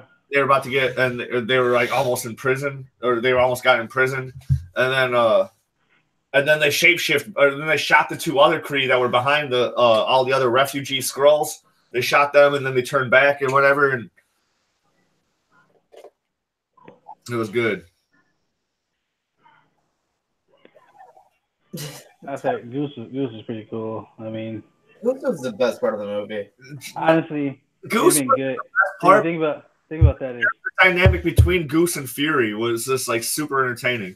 Mm-hmm. I want Goose to come back because in the Kelly Sue DeConnick run, she was or one of them, she brought her cat, which is named Chewie in the comics. Yeah. And she thought it was a cat. She didn't know it was a Flurkin. But she interacted with the Guardians of the Galaxy. She crossed paths with them. And Rocket the whole time you kept saying he's a Flurkin. That's not a cat. So he's basically acting like Talos, but more hostile. Like he kept trying to kill it. And so she kept telling like, Rocket, if you touch my cat, I'm going to kill you. And so Rocket kept trying to shoot him and everything. And then she's like, he's not a Flurkin. And then he revealed that he was a Flurkin by doing exactly what he did in the movie. Yeah, because after I saw this movie, I did the research on Flurkins, and they all look like cats. Yeah, and then he was like species. He laid a bunch of eggs, so it was like thousands of cats, thousands of Flurkins. and then she had to go out and do something, go out and fight. And she's like, Rocket, if you lay one hand on any of those cats, I'm gonna kill you. And then she went out and then fought. So I want Goose to come back just to interact with Rocket. So I just want to see something like that. All right. Dalen, what's your knowledge on Skrulls? What do you mean? Well, Steven asked the question, can Skrulls turn into filing cabinets? I mean, they asked that during the movie, didn't they? I don't know. He's like, why the fuck would I need to turn into a filing cabinet? Why the hell would I do that? I mean, I don't see why not. I've never seen one turn into a filing cabinet. I don't see why not. Yeah. I do like knowledge on Skrulls. I do like the part when Fury is like, I'll give you $50 right now if you turn into a Venus flytrap. Yeah, but he'd have to see what a Venus flytrap looks like. That's what I'm saying. You could instantly just get a book or something. Like I was about to say, you could instantly pull out your phone, but it was the '90s, and they told you how hard right away it was in the '90s, dude. Like she has a fucking map. Yeah, that '90s stuff was great when they were waiting for the dial-up. And it's like, what's it doing? It's loading. Oh yeah, when they're on the computer. Anytime they're on the computer, dude, it's so fucking like. Oh, I remember those days. Yeah. Already. I was like, nostalgia. Yeah. I mean, that nostalgia was great. That grunge feel to it. But the music placement was great. No, this is straight up 90s movie. There was one, not necessarily cringe, but definitely cheese moment in the soundtrack. Like in one of the final fights in the third act, like the opening of the third act. No, when they're playing, I'm just. Girl, I knew you were gonna say that. No doubt. Yeah, I think that just added to like her realizing, no, I'm human. I'm not Kree. I'm just a human. I am I think this added to that. I can see that. And I can probably appreciate it more from that. But it's still just like it was on the nose because of the song. But I'm just yeah. I mean, it was bother me, but to me. I guess. Wonder Woman didn't have to do any of that shit. I think one cringe moment was like when they were doing the flashbacks and people kept telling her she can't do this. When the dude was like, you know what, they call it cockpit. Like, dude, if I was his friend, I was standing next to him like, dude, come on now. Yeah. No, but the fight scene was still kick ass, dude. She was like blasting, like she was like just now figuring out how her powers work, and it was perfect because she was just so cocky with it and talking shit. It's like this is exactly what how Carol Danvers acts. Yeah, and I pictured that she would be listening to this song in her head too, or whatever too. I don't know, like so. Dude, people can hate all they want. Brie Larson captured Carol Danvers perfectly. During that fight, though, there was a scene, or like necessarily not a scene, but a clip where she's on the ground and she's like about to launch her little photon blast things, and it looks like in her face, it looks like she's about to take a shit. And I'm like, dude, that's how powerful, dude, her fucking blasts are, dude. Like she has to have that. I remember I was watching her shit face. Watching on Jimmy Kimmel, and she was talking about that moment when she went binary and turned around. And she's like, that was the most awkward thing ever when I had to do that because she didn't know how to make her face. So she demonstrated how she did it the first time. It was just like an awkward looking face, but she didn't know how to like make it look serious. That was probably the hardest bit of acting for her right there, making her face look convincing. I mean, I'm sure anytime you like, because I mean, we know what they're doing. They're in costumes. It looks cool, but they're still in costumes and everything. It's you can like, what was that clip of Supergirl in the Flash without the Oh yeah, I saw that. Yeah, like before they added the CGI of him flying and running, and like Barry is just like waving his like spinning his arms around, and then Kara had to jump. It looks silly, obviously. So you know.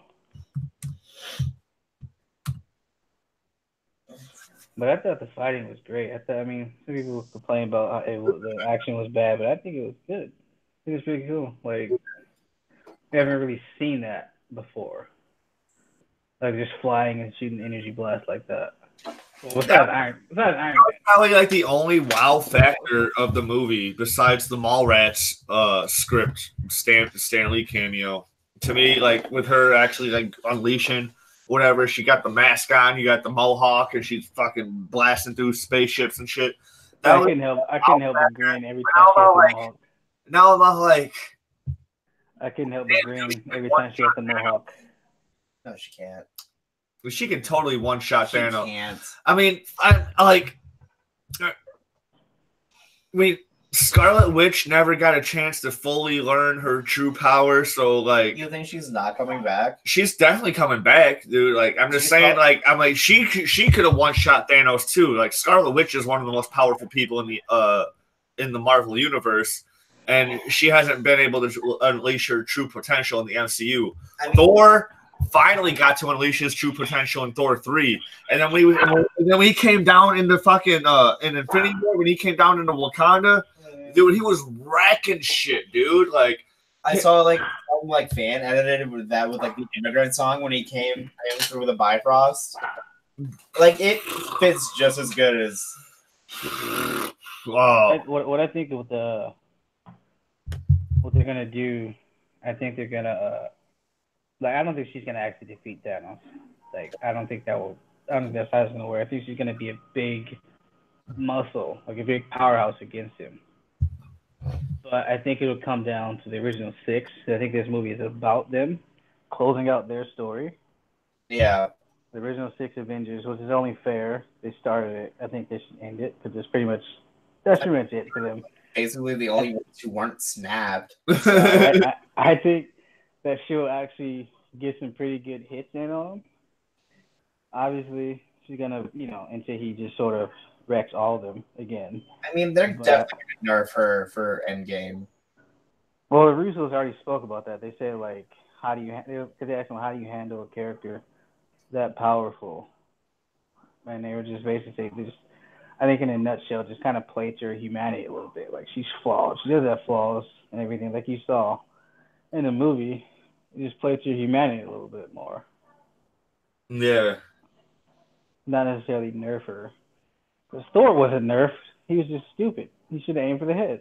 But I mean, he was nerfed in like Thor 1 and he Thor wasn't 2. No, he was nerfed in the first you go Avengers Thor 1, 2, Avengers 1 and 2. Thor, no, he wasn't mighty until Thor 3 and then when he came in Infinity War, when he got the Stormbreaker, dude, he was wrecking shit. Dude, he was mighty when Thanos kicked his ass. I mean, to be fair, he had just fought Hela, and yeah, they got ambushed, got caught off guard, and all that. Yeah. We didn't see the fight. We didn't see the fight. Thanos could have absolutely used the stone. Yeah, because Infinity War started like immediately after Thor 3. So yeah, his ship rose up by them. Yeah. So it just started like immediately after Thor 3. Because at the end of Thor 3, dude, fucking Thanos' ship is coming right there, like, dude, fuck y'all, bitches. Like, seriously, y'all have the Tesseract, dude. Like, get out of here. Yeah. Well, just left on Asgard. If he left out Asgard, Thanos would have just grabbed it and then they all would have lived. No, but then they wouldn't have known Thanos was coming. So. Stephen Warner asked, "What if Thanos ended up trying to help the Avengers?" See, actually, if you read the Infinity Gauntlet comic, he did, because in the comic, what happened was he if I remember correctly, he kind of just became like the universe, if that makes any sense. Like, he just became everything, and so the Gauntlet was actually exposed, and Nebula got it. And then Thanos ended up having to team up with the Avengers to stop Nebula after that. I don't think they're going to do that. But that's kind of what happened in the comics. From what they showed in Infinity War, like, that gauntlet is fucked. So, I mean, they could do something like that if Nebula... I don't think Nebula... They could just access the time. It obviously isn't the same Nebula. Nebula has a very specific... agenda, I think. Thanos' hand. I know, it's like molded to him, for sure. Nebula has a very specific agenda in the movies. She wants to take down Thanos. I think she wants to avenge her sister, obviously. Yeah. And all that. I don't think she has the same motivations, but who do you think's gonna save Tony Stark? I think Pepper Potts is gonna form Rescue. Like, she's gonna get the rescue armor and save. Yeah, well, they out in the middle of space. Well, I don't know, because I think now we can say, all right, you just go. I don't think it's gonna be Captain Marvel. A lot of people thought it'd be Captain Marvel flying by, seeing the ship or whatever.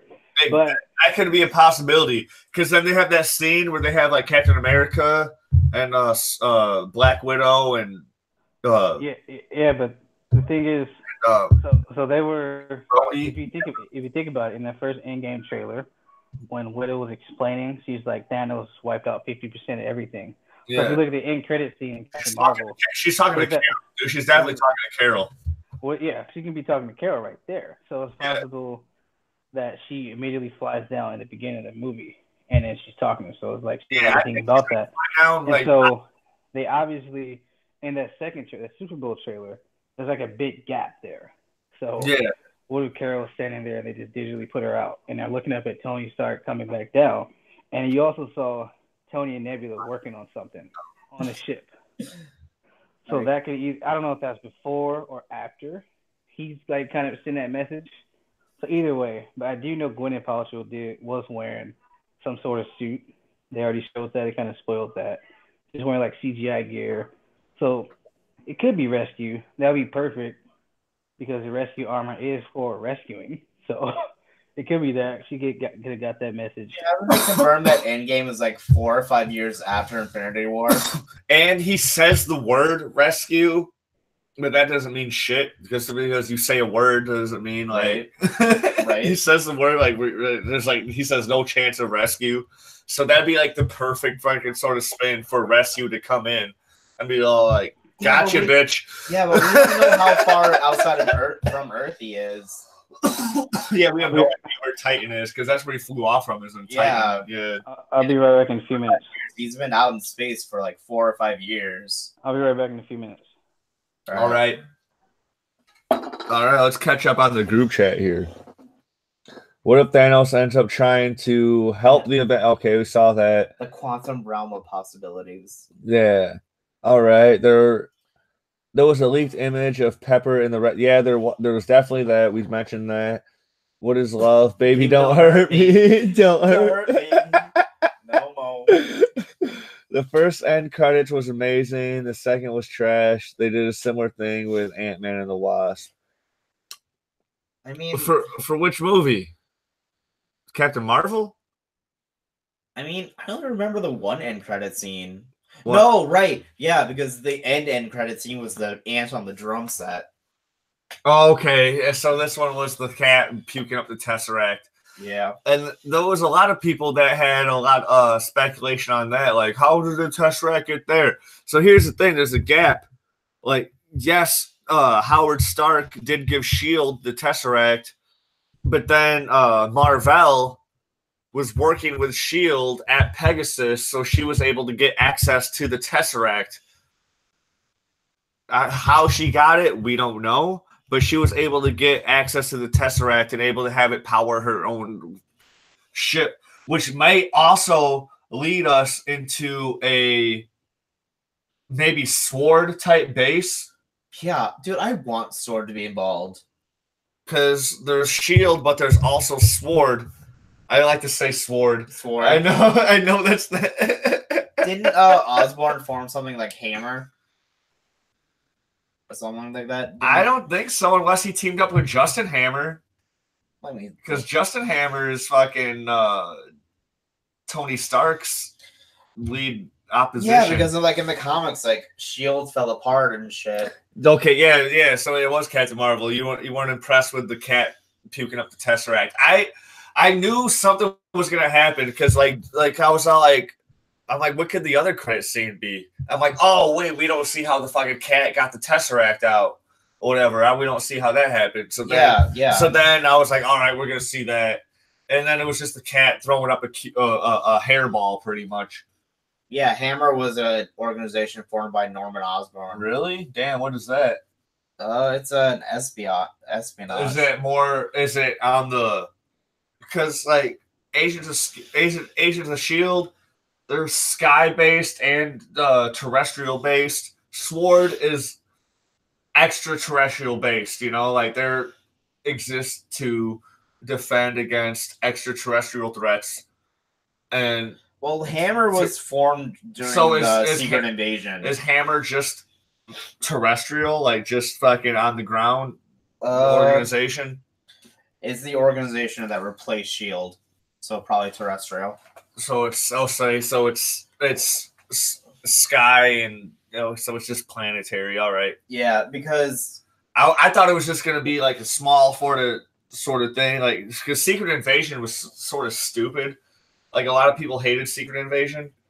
I mean, because it was like dude. It's not the first time Captain America said "Hail Hydra," dude. I've seen other fucking shit where Captain America was a Hydra agent. I thought that was Secret Empire. Oh, what's Secret Invasion? Skrull. Okay, Skrull. Okay, yeah, that was Secret Empire. Never mind. How did Secret Empire even resolve? I don't know, but I have a lot of Ben Reilly, Scarlet Spider books that take place after. They take place a little bit before and then after, because those places take place in Las Vegas. Yeah. And then shortly after Secret Empire happened.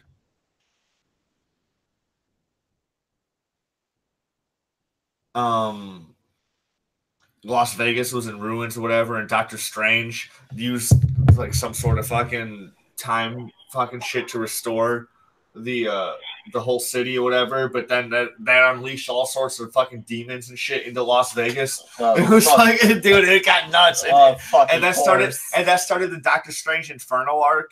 And fucking I need to start reading comics. Jesus. Dude, it got crazy because then like all like fucking Black Panther and a whole bunch of other people are now fucking Ghost Riders and shit, dude. Like, what the fuck? Not anymore, but like for a little short period of time, like they were all Ghost Riders and shit, dude. It got crazy. Comics hurt my head. Welcome back, Dalen. Yeah. Comics straight up hurt my head. Like, Jesus. Where were we? I don't even remember where we were now, dude. We got in a tangent. When you left, we're talking about Endgame. We're talking about Captain Marvel, and we started talking about comic books and shit, dude. We got crazy. When we talking about Endgame? I wasn't talking about Endgame. I was talking about the Doctor. I was talking about some Scarlet Spider books. No, we were talking That about take- Shield and Sword. We were talking about we were talking about Shield and Sword, and I was talking about how the base that Marvel has in space or whatever could potentially be a Sword base in the future. Yeah, wasn't that a thing? Like one of like the Kree ships or whatever, like Sword took it over, and they established that as their base. I don't remember. I don't know how Sword was based, but I just remember reading about. I think I watched the motion comic, and that's how I learned about Sword. I think it was like a if you ever watched it was a Spider Woman motion comic. If you ever watched like the Avengers Earth's Mightiest Heroes, that like Disney XD show, I've seen it and I know about Sword, but I learned about Sword before that when I watched the motion comic, and then the Earth Mighty. Excuse me, I'm burping. Which series is better, Earth Mightiest Heroes or Avengers Assembled? Avengers Assembled has gotten way better. I used to think Earth's Mightiest Heroes is better, but now Avengers Assembled is still ongoing show. Is it? I thought it was done. Way better. It's gotten way better. Last I knew about it, they were like dealing with Inhumans. No. Dude, they got a whole fucking other team, dude. They got the new Avengers. They got Kamala Khan. They got Black Panther. They got Captain Marvel. And Captain Marvel and Captain America have this cute ass banter where they're like, "Hey, what's going on, Army? Yeah, shut the fuck up, Air Force." You know, like it's great, dude. It's awesome. That's hilarious. That's fucking great. It's good. It's a sweet ass cartoon, dude. Dude, it's fucking great. I love Avengers Assembled. I just haven't watched it in years because I can't find a legal way to do it. Yeah, you got to watch it shit illegally like I do. But that shit gives me viruses. That's like at this computer. Yeah, I only have the one because my other laptop is shit. Use that one. It overheats. Oh damn. Yeah, pretty shitty. All right, so Captain Marvel. Where are we at? Where are we at in Captain Marvel? Nick Fury tracked her down when she like stole the motorcycle. Oh yeah, she stole this dude's motorcycle, dude. She totally not Iron Man, but Terminated this dude, but not even fucking like, I need your clothes, your boots, and your motorcycle. She just fucking just straight up fucking like she steals the shit from a mannequin, steals the bike, and fucking boom goes on it. Mm-hmm. Nick Fury's like, lose the flannel. And then they're taking the Pegasus facility. And she was like, he was telling her to smile or whatever. Yeah, give me a smile. Oh yeah, the dude like, give me a smile. Oh man, like I was like, it's one of it. This movie definitely had a major feminist drive. It was not an SJW like quote unquote drive. It was very. It had a lot of female empowerment. It's not the SJW propaganda people try to make it out to be. Yeah, it wasn't bad at all, dude. It just had those. It's like it's not. There was a moment here and there where it was like, all right, whatever. You can't hide the fact that she is a female superhero. She's a woman. You can't hide that. But it's like it wasn't like I'm a girl. I'm in your face. Like, there's a lot of people comparing it to Wonder Woman. They're like, Wonder Woman didn't have any of that, and I'm like, yes, it did. Yeah, yes, it did. Yes, it did. I'm pretty sure Gal and Patty Jenkins said this is a feminist movie. It was. It was like there's nothing wrong with it, but it was. So I'm trying to hide behind that. It's like she literally ignored what a bunch of dudes said about walking into the battlefield because she felt like it. It was like, no, I'm going to do this. Yeah. It was like, okay, if that wasn't a feminist thing, what is? That's not, it was a woman stuff. They're like just like, dude, you're absolutely crazy if you're doing that. Like, whether you're a man or a woman, you're absolutely crazy for doing that. She's like, I don't know, whatever, dude. I'm Amazon. I don't give a fuck. I'm Burrs. I do what the fuck I want. Dude, yeah, the first fucking third of the movie, I don't even know what the hell they were calling her. Are they calling her Beers? Are they calling her Beerus? Like the god of destruction? Are they calling her Vers? Are they calling her Veers? What the fuck are they calling her? And then I remembered during earlier reviews where they call her Vers because that's the little chunk of the dog tag. Because the dog tag, like people already knew about the dog tag shit somehow, and they call her Vers because that's all they saw. They were able to translate it and whatever. Yeah, I mean, that was a bit of a weak. That was kind of weak. I was just like, what the fuck are they calling her? That was like, what's her name? I don't know what her fucking name is. And that was kind of a weak one. Like her calling her Veers because the dog tag broke off. That was kind of weak. I get that, but I mean, no, I just didn't know. I just couldn't, like if there were subtitles at the theater, I would have like, all right, her name is Vers, or because everybody pronounced it differently, so I didn't know how what her name actually was. That's what. I think it just depends on the actor, but I think I read it as Vers or V. I don't know. It doesn't matter. Gildan Vers. That's the only thing that that's. I kept saying major nitpick I had because I just didn't know. Like I was like, what are they calling her? Yeah, I kept thinking Veers, but I think once you got the connection that it was just from her name. I knew that too. And I was like, but I just forgot when I went to the movie, and I was like, because I already knew that before going in, because I watch a lot of like new rock stars videos, and they fucking just like go crazy. And I like one of his intros when he's all like, spoilers in case I do anything just like in case like my predictions are too right and they ruin your life or whatever. Because when sometimes he just does it so fast he just like mumbles it. He's like, blah, blah, blah, but if you know you're like if you're familiar with the videos, you already know what the fuck he's saying. You're just like just trying to get it wrapped up, like let's get the shit going. Stephen Warner said he thought Wonder Woman was more political than Captain Marvel by a long shot. I mean, she literally fought in a world war, so yeah. Yeah, that's a fact. So yeah, they were in actual war, not an intergalactic war. An actual 2/3 my favorite superhero movie ever. The last third with the fight against Ares. Yeah, that was whack as hell. Yeah. Yeah, I wasn't a fan. My name in this shit, dude. That's not me. My dog's name is Aries, and he got sad about that shit, dude. Aries, like, I think, oh my god. Obviously, I liked the casting because dude plays in Harry Potter. He played Remus Lupin. I'm a huge Potter. I'm a huge Potter fan. Not make that connection. Jesus. Yeah, he played Lupin.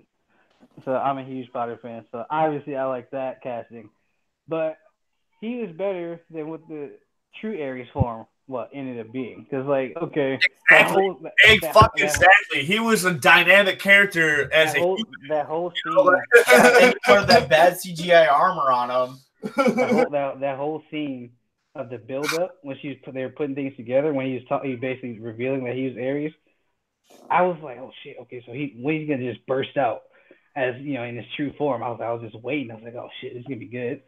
And it's like, okay, I kind of deflated a little bit. I mean, I think I liked it in theater, and I thought about it. It's like, Ares sucked. Act 3 was not like great. this whole movie was really good. I really love Wonder Woman, but Ares wasn't that good. I'm sorry. That's like the one gripe I had. Ares wasn't that good. Way more dynamic as a human, right? Zod still has. Zod is still the best DC villain in the movies. DCEU villain. And that movie came out in 2013. I was watching it last night. Man of Steel. Zod is still the best DCEU villain. I don't know. Zod was the best villain so far in the DC. I don't know. Jesse Eisenberg played a pretty good Riddler. No, I like Jesse Eisenberg Luthor. He had potential. Unpopular opinion, I know, but I actually he had potential. I didn't dislike Jesse Eisenberg, but I thought I would like him more than I did. If that makes any sense. He was a little too manic for my taste. I mean, he was who he was. I don't know. Like, I deal with that shit in real life. I don't need to deal with that shit in the movies. I think I want to plug your laptop in, bro. I don't know. No, it's still 32%. It's good. He was who he was.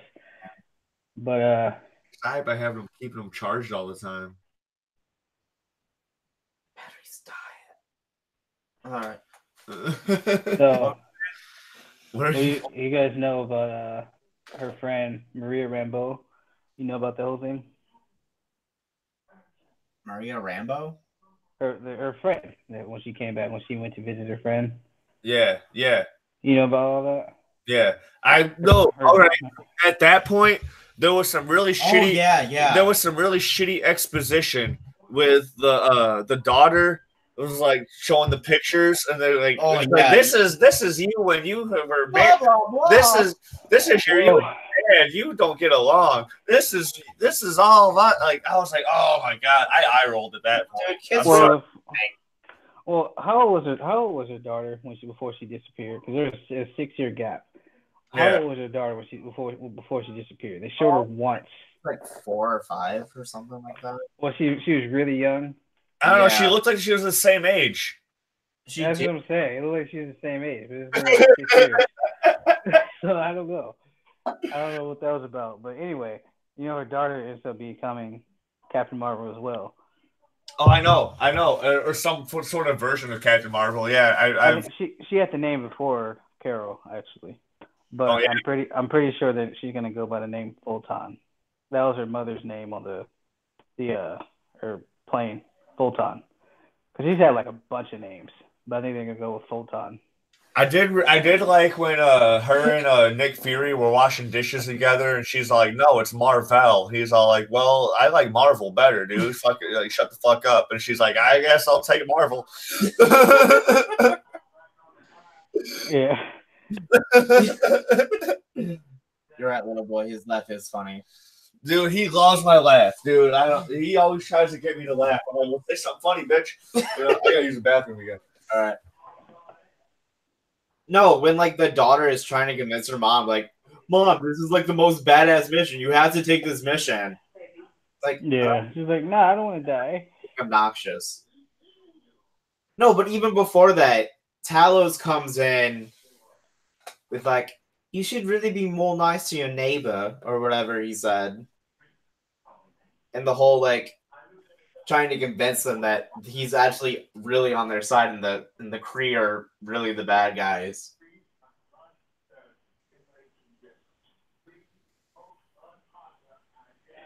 I think that was a kind of a twist. Yeah. Yeah, because you hear Skrull, and like, even if you have like the most basic knowledge of Marvel Comics, you're expecting them to be the villains. But then again, if you also know the Kree, you know they're also the assholes. So really, either one's plausible as the villains. I'm just a girl in the world. God damn it.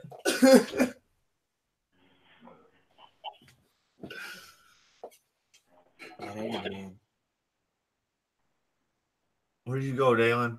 I'm here. Right. I was looking at Facebook.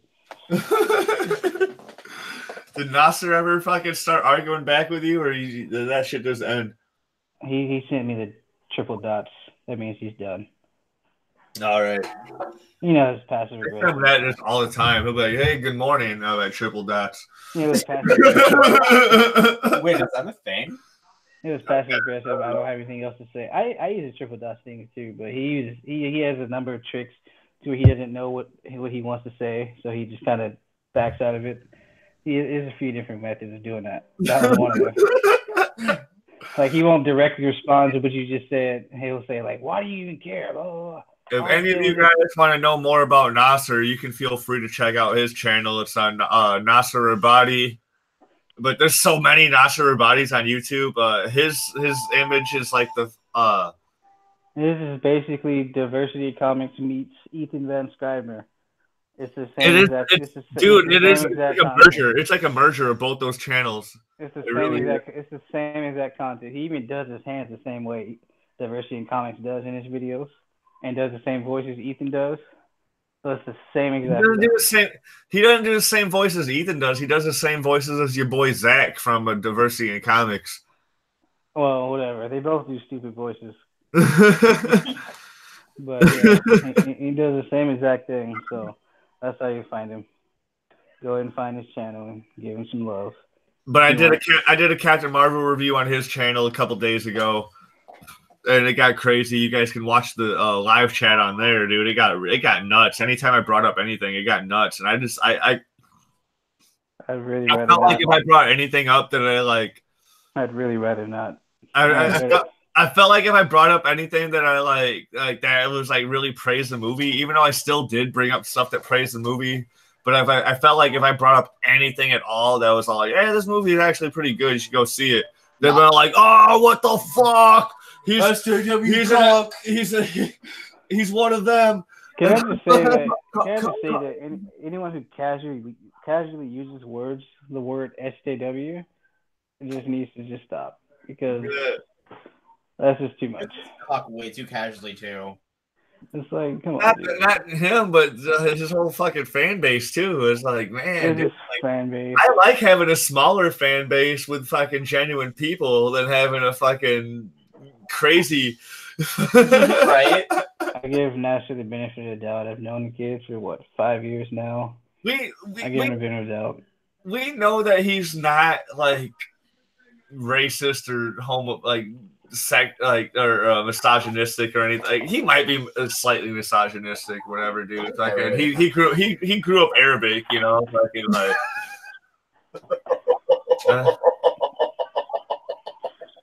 I'm just saying, dude. Like, no, that's not really fair. Nah, come on, dude. Right? That's not really fair. I know it's not. Like, his family's actually cool as fuck, dude. Like, I've met his whole family, dude. The only person out of his family that hates me is his dad, and his dad just like only hates me because he looked up my criminal record and he's like, "Yo, he's been arrested for selling pot." And I'm like, "Who gives a fuck? Who hasn't been arrested for selling pot?" Me. Everybody's gonna raise their hands, like, I am no criminal, sir. It is what it is. I see this crap on my timeline all day. Cause I follow a lot of writers, like in the writing community, and a few of them get mixed up in the comments, get stuff arguing with them. So I see a lot of that stuff on my timeline. I'm just like, I know a lot of Ren famous tweets get retweeted onto my timeline. I don't follow her, but a lot of her stuff gets retweeted onto my timeline. And of course, Gail Simone. I follow Gail Simone, and she does battle with them a lot. And it's like, oh my God, I can't respect any of that stuff, because it's like, first of all, Ethan, you're a grown ass man with a hate campaign against a movie and an actress. Yeah. You're 40 years old. Damn, you're 40. God damn it. Get your life together. Oh yeah. I want to go into a movie and have a good time, and I had a good time with this fucking movie. Like, it had its flaws. You know what movie doesn't? It definitely had viral moments. I'm like, whatever. I get it. The movie is perfect. Like, it was slow. It was slow at parts, like in the beginning. It really didn't find itself until like the second half. When I told Nasser, I gave it a fucking 6.5 out of 7, or a 6.5 to 7 out of 10. He's like, "No, that's a fucking flop. That's a fucking flop, dude." I'm like, "That's just my fucking opinion." Right. That's one dude out of 8 billion people on this earth. So, yeah, it's funny because they keep saying it's a flop. People hate this movie. It's like, well. I definitely have not seen that in the fucking box office. I don't know about that. Not a commercial flop. I think it's a flop in your heads, but I don't think it's a flop. I don't think it's a flop. I think to be honest, like the standard of fucking origin movies that Marvel has had, dude, like it doesn't. It's not the best one. It's almost made what Doctor Strange made in the first weekend in its entire run. Keep that in mind. What else? I think it already made Ant-Man money. I'm talking about, in my personal opinions of storytelling and visuals and all that, dude. Like, I don't think it's the best origin movie that Marvel has done. That's all I'm saying. I liked Captain Marvel. I liked Iron Man. I think it was. I mean, I don't know. I think it was a pretty good origin, because it was an origin, but it wasn't at the same time. I like how they did it, because they went back and forth. I definitely like how they did it. One thing that also makes me mad like I'm not mad at all that Marvel was a woman. I'm mad that Marvel was just a super intelligent Kree and that she wasn't some sort of power cosmic or whatever, some sort of multi-powered whatever being. Yeah, how she got her. I was kind of mad that she was just a super intelligent Kree. And First of all, who cares about Marvel? So I don't know why. I don't know why people are making such a big deal out of that change. Anyway, because nobody cared about Marvel until all this started happening. It's like, really? That was Jude Law for like. Marvel hasn't been a thing since like the a lot 80s. of people thought Jude Law was Marvel, when especially in the beginning when he's all like, "I gave you your powers." Yeah, a lot of people thought. Like, I assumed he was Marvel. So okay, so I can't see Jude Law signing like this multi-picture Marvel deal. So I think a role like Marvel will be perfect for him because he would die in the first movie. Really, he would die in the first movie because then Carol takes up the mantle of Captain Marvel. But he wasn't. They revealed he was Jan Rog. Okay, that's who Marvel was fighting when Carol got her powers. So it kind of makes sense anyway that he was there when she got her powers. So it worked, Yeah. Because she got her powers from the I kind of don't like how she got her powers from like the Lightspeed engine. I like how she got her powers from the Tesseract, dude, or at least fucking energy from the Tesseract. I like that, dude. I like that a lot. It was kind of similar to how it happened in the comics. Like she was next to this like Kree machine, and like she's next to Marvel also, and it kind of just altered her physiology and gave her those powers. So it was kind of similar. They altered it a little bit because her origin is similar to Green Lantern's, so they wanted to change it up a bit. Yeah. I saw the stupidest tweet today where it was no, I actually think it was on maybe like CBSM or some shit. I saw some fucking stupid thing where it was it's the most original fucking origin story, and it was talking about a fearless pilot flies and gets a fucking secret power from an alien it gets a secret alien power, and then fucking does all these space battles. I'm paraphrasing like a motherfucker because I don't remember it offhand, but then they're like, that's just fucking Green Lantern. And I am face palming so hard if they call that original. Jesus Christ. Oh my fuck. That's literally how Abin Sur came in. No, that's what the other people were saying. Like that's what the comment was on the tweet was like, oh, that's so original, fucking space pilot, fucking fearless space pilot, blah blah blah blah blah. And I was like, oh my god. It's not supposed to be the most original fucking origin story. It's just supposed to be a fucking so sarcastic. Okay. I don't know if it was supposed to be original origin, or like I don't know if Marvel was trying to say it was like the most original one. Like I don't know. Yeah, I don't know who marketed the tweet, whatever. Like it might have been. I just saw it somewhere browsing along the interwebs, and I was like, "What the? God damn it, dude! Like, just nobody can just enjoy anything anymore, man. Like." That's one thing that gets me mad, dude. Like, I'm outraged at outrage culture because nobody can just enjoy anything anymore. Nobody can ruin civilization. Everybody was so much happier before the internet. No, dude, I've been happy, dude, because I've been able to make good friends like Dalen and fucking like all sorts of other people. I've even met some of my internet friends in real life. Like Nasser was an internet friend. And like I meet him in real life at Comic-Con every year, dude. And him and his egg-shaped brother Eli. Eli literally looks like a fucking egg. Like Humpty Dumpty? Yeah, dude, it's great, dude. I love Eli so much. Now I want to. But yeah, I mean, I don't know. You need to chill out. Little boy. You need to calm down. It was a good movie. It was decent. You said you gave it a fucking 8.5? 8 out of 10.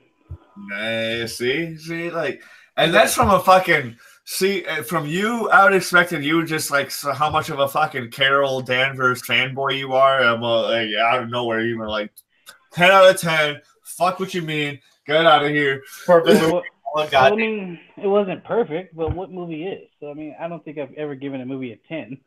I mean, I was really close to giving Spider-Verse a 10. Really close to giving Spider-Verse a 10, dude. That movie. Off a 10. What movie can you say is perfect, though? It's not perfect, dude. It's just not perfect. I mean, people are expecting this movie to be like either has to be like the greatest thing of all time or it sucks. It's like, no. Did you say the same thing about like Iron Man 3 or what was it? Did you say the same thing about Homecoming or Captain Marvel is just about as lackluster as Homecoming, I'd say. Homecoming was a really good movie. And like Vulture and like the Peter Parker and Vulture dynamic was really cool. But like other than that, dude, it's like the movie was okay. And I'm a huge Spider-Man fan. And I want Spider-Man to do well. And I think Spider-Man felt like a comic book movie, if that makes any sense. It did feel like a comic book movie. Not every movie feels like you're watching a comic book movie. Somebody just feel like movies. Like Winter Soldier felt like it was a comic movie, but it felt like a movie. The first Avengers definitely felt like a comic book movie. Yeah. You can just picture it panel by panel. Like, SQ did as well. And as much as you don't like it, Justice League felt like a comic book movie. I don't care what anybody says. Justice League is underrated. It had its problems. Justice League is just stupid. Justice League melded it into one. No, I don't agree with that. I don't agree with that. Yes, it is. It is. It is literally the Schneider stuff, and then it's the Joss Whedon stuff. Well, there's that, but they cut it like congruently to where sometimes you can't tell which is which, and like you can tell which is which. I can tell which is which. Yeah. Steppenwolf was awful, but you can tell Whedon. You can tell who was Whedon, who was Snyder. That was pretty easy. Like when Batman. There were some blatant points. Like when Batman. Blatant points, especially with the fucking the Flash fucking running on fucking like saving Wonder Woman and like landing on her fucking cleavage and then getting up. That was Whedon. He did the same fucking joke in Marvel movies. So like that was Whedon, but also when Marvel. When Batman got even in Marvel movie. When Batman got knocked into the car and he was like, "Oh, that hurts" or whatever, that was Whedon. When he's on the ground and he's like, I don't not like you." When Superman's like, "You don't like me," he's like, "I don't not like you." That was Whedon. You can tell which is Whedon, which is Snyder. But see, the opening shot when he was standing on that gargoyle, that was so beautiful. That was that was a beautiful shot of Batman standing on the freaking gargoyle. That wasn't a good shot. I think Schneider's biggest thing isn't story. It's obviously not storytelling. It's the visuals involved. Oh yeah, he's dope at visuals. He's a visual guy. Like he's a really visual guy. But I mean, like his ceiling should have been director of photography. Batman v Superman wasn't nearly as overly complex as people like to pretend it was. It's like, it's not that I don't get it. It's just I don't think it was a masterpiece like you want me to think. That's the thing, you know? Yeah. The thing with Superman is it tried to tell too much story in its runtime. It tried to do the death of Superman. It tried to do the Dark Knight Returns. It tried to do other stories congruently. It tried to set up so much, and it's like, it just didn't work. Like, I don't mind additional plot lines, but this time it felt like it just didn't work. It's like, you did too much. You're rushing this. You're rushing it. It's like, first of all, theatrical cut. They had to cut so much that actually helped Clark's character. Like when Gotham trying to be like play reporter and shit. Yeah. That helped Clark so much. You see that they had a built-in reason for them to fight. And cutting Clark's side of the story hurt it so much. Yeah. Ultimate Edition, like you said, Ultimate Edition cleaned up so much. Yeah, but nobody's been like, yeah, it's still a flaw. Like, it's still a solid 6 out of 10 movie. Yeah, I mean, I don't think it made it that much better, but it did clean up a lot of stuff.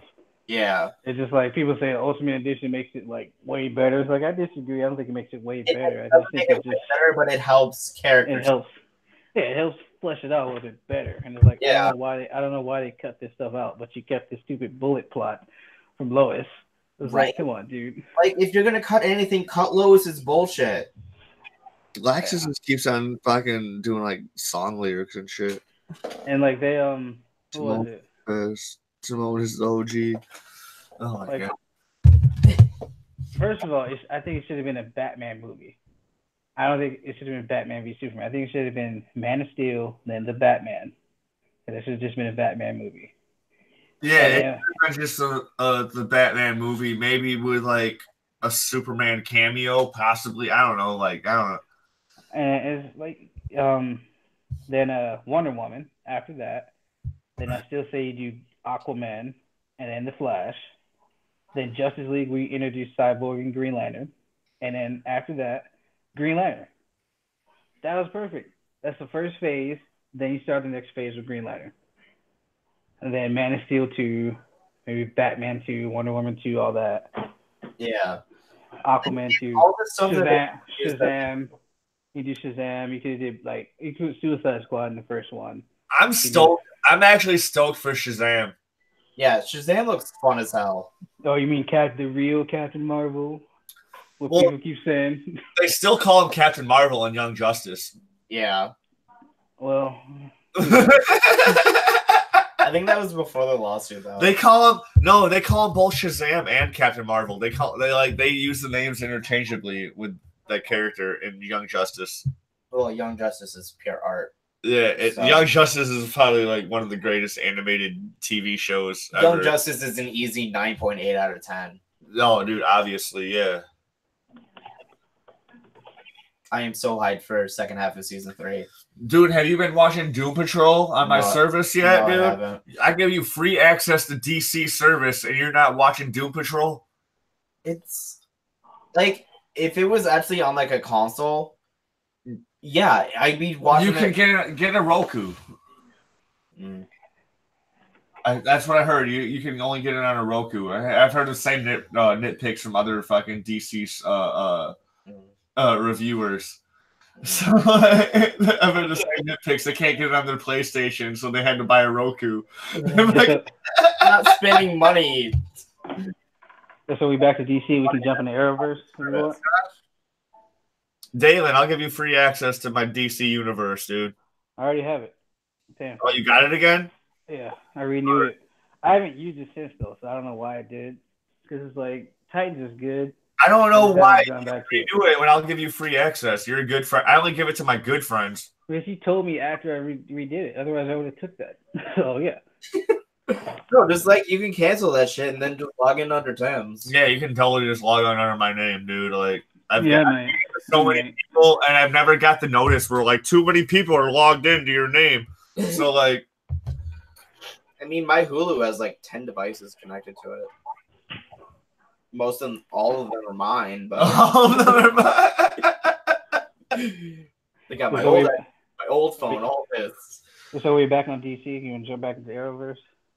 Are we done with Captain Marvel? I think we're calling Captain Marvel. We keep moving on. We'll call it for Captain Marvel. Captain Marvel's a good movie. Go see it in theaters if you haven't already. Oh, and to answer what happened with Fury's eye, the Flurgle scratched it, and he's like, "Oh, it's fine. It's just a scratch." And then Talos is like, "Flurkin or whatever." And then Talos is like, he makes that face like, "No, he's done fucked up, son."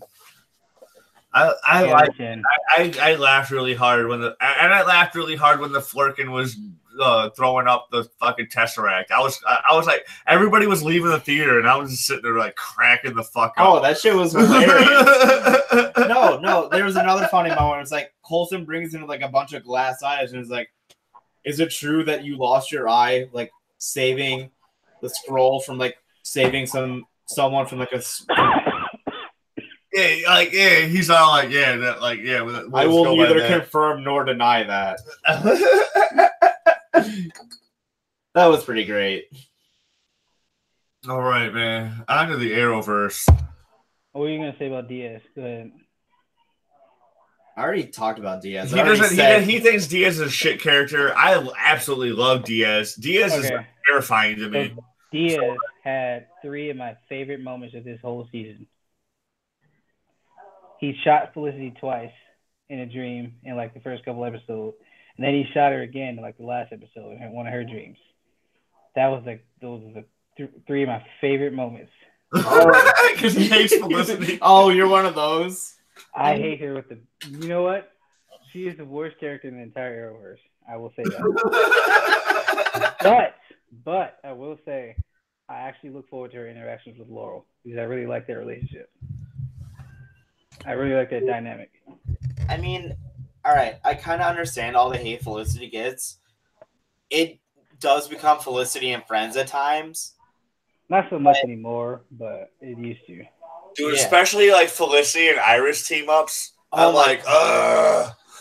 You see, please tell me Iris is at least better this one. Dude, Iris has stepped her game up a lot. Okay. She's gotten better, but Felicity is like trying to lead the team and shit last No, season. she's still the leader of the team. I don't know why, but yeah. Bullshit!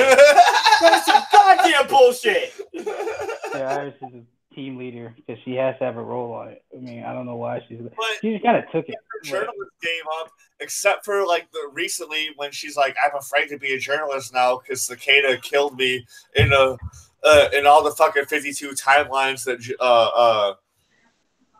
what's it? Access just reset. Access is Barry's daughter. Barry's daughter just fucking like Nora. That's her name. Oh, okay, yeah. Nora just like she reset. She reset. Okay. She reset the fucking timeline back 52 times because they're in this fucking thing where Cicada was attacking. He was killing everybody. She's like, I don't know how to fix it. And so I'm like, dude. So she. What is this whole Nora and Eobard thing? Oh, they're like BFF. What? Yeah. All right, is it Wells Eobard or just like straight up Eobard? It's Wells Eobard, but it doesn't matter. He can wear any face he wants. No, but regular, like the guy that actually cast to play Eobard is so much more terrifying than Wells. Yeah, they don't they can't get him all the time though. So like they always have Wells on hand. So like, they do because he insists on playing a new character every season, dude. And shout out to fucking Tommy Cavanaugh for fucking being the most dynamic actor in the entire Arrowverse. Right? You think these kids would have learned something by now from him, but nope. Tommy Cavanaugh. I actually have a friend. He's like this hippie kid that lives in downtown Rockford, my fucking town, and his name is Tommy Cavanaugh. And he's nothing as he is charismatic, but nothing as charismatic as fucking what's going on in the group chat. Stephen Warner. They should just change the name to the title to talking about random stuff. Yeah, basically. Dude, it's always gonna not always, but most of the time it does. 90% of the time it's gonna be nerd culture. So it just devolves into like we have a topic for the title, but then it just devolves. Yeah, I have to post the title before I upload it, and but we talked a lot about Captain Marvel in however long we've been talking. How long we've been talking? I think we started at like 3:45-ish. Oh, for 2 hours. We talked at least an hour of this podcast. We've been talking about Captain Marvel. Yeah, and we didn't even get like halfway through the movie. Dude, it doesn't matter. Yeah, we spoiled a bunch. We talked of the movie. It doesn't matter. Yeah, but I can't change the name of my show. Everybody who's been watching Timone's show knows we just go on tangents sometimes, and it says Captain Marvel and more.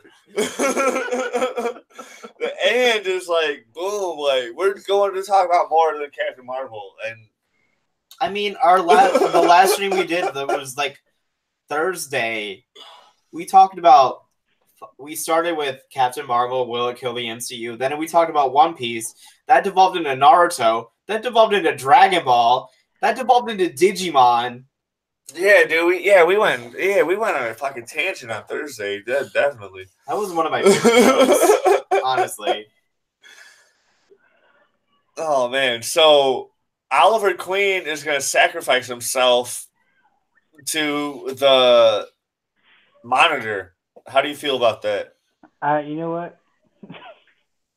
I don't mean to harp on this so much. I know you probably get tired of me talking about this, but I think that will be if he dies, that will probably be the biggest middle finger to the Olicity fan base because you didn't get your in game couple, did you?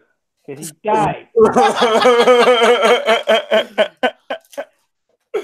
that would be like a giant middle finger, and I think that would single handedly make up for everything that I've hated about this show. I love the show, but you know my gripes, and that would just be like a sweet, the next sweet season we're gonna satisfaction. have 10 episodes. Yeah, they're gonna finish that shit at the crossover. Yeah. Yeah. No, they're probably gonna do the crossover, and then they're gonna have like an epilogue episode. No, because this year they did their mid season before the crossover. The epilogue episode will be in the crossover. Yeah. So I think at first Supergirl, Flash, and then they're gonna bring in Batwoman after that. Well, somebody because Batwoman's coming in after the crossover. Well, somebody needs to take the edge. I also think that Superman's gonna get a show as well because he said the Arrowverse might be different. They're talking about Legends might be canceled as well after this. I thought they were renewed. They were renewed, but he's talking about after. But yeah. This site called We Got This Covered. That makes sense, dude. I expect Legends to get canceled every season just because, like... I actually do, too, because... it doesn't do solid ratings, like, through Nielsen, but it is super popular on Netflix. It's my favorite fucking show. As much as I love it, you can tell that it has a very specific fan base.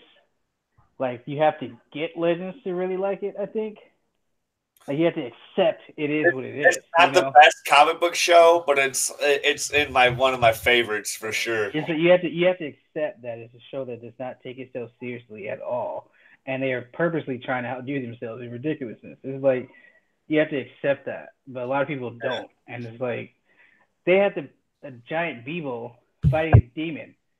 Like, come on, you see that? That was the greatest thing ever. Yeah. But if you see that, you have to realize they're not taking themselves seriously at all. It was the greatest thing ever. I just like, you know what? Beebo is the best character ever. Oh, Beebo made season 3. Beebo was amazing. Right? Beebo's a god. And that I don't know, that finale. That was like, oh my god, this is the best finale. I don't care what anybody says.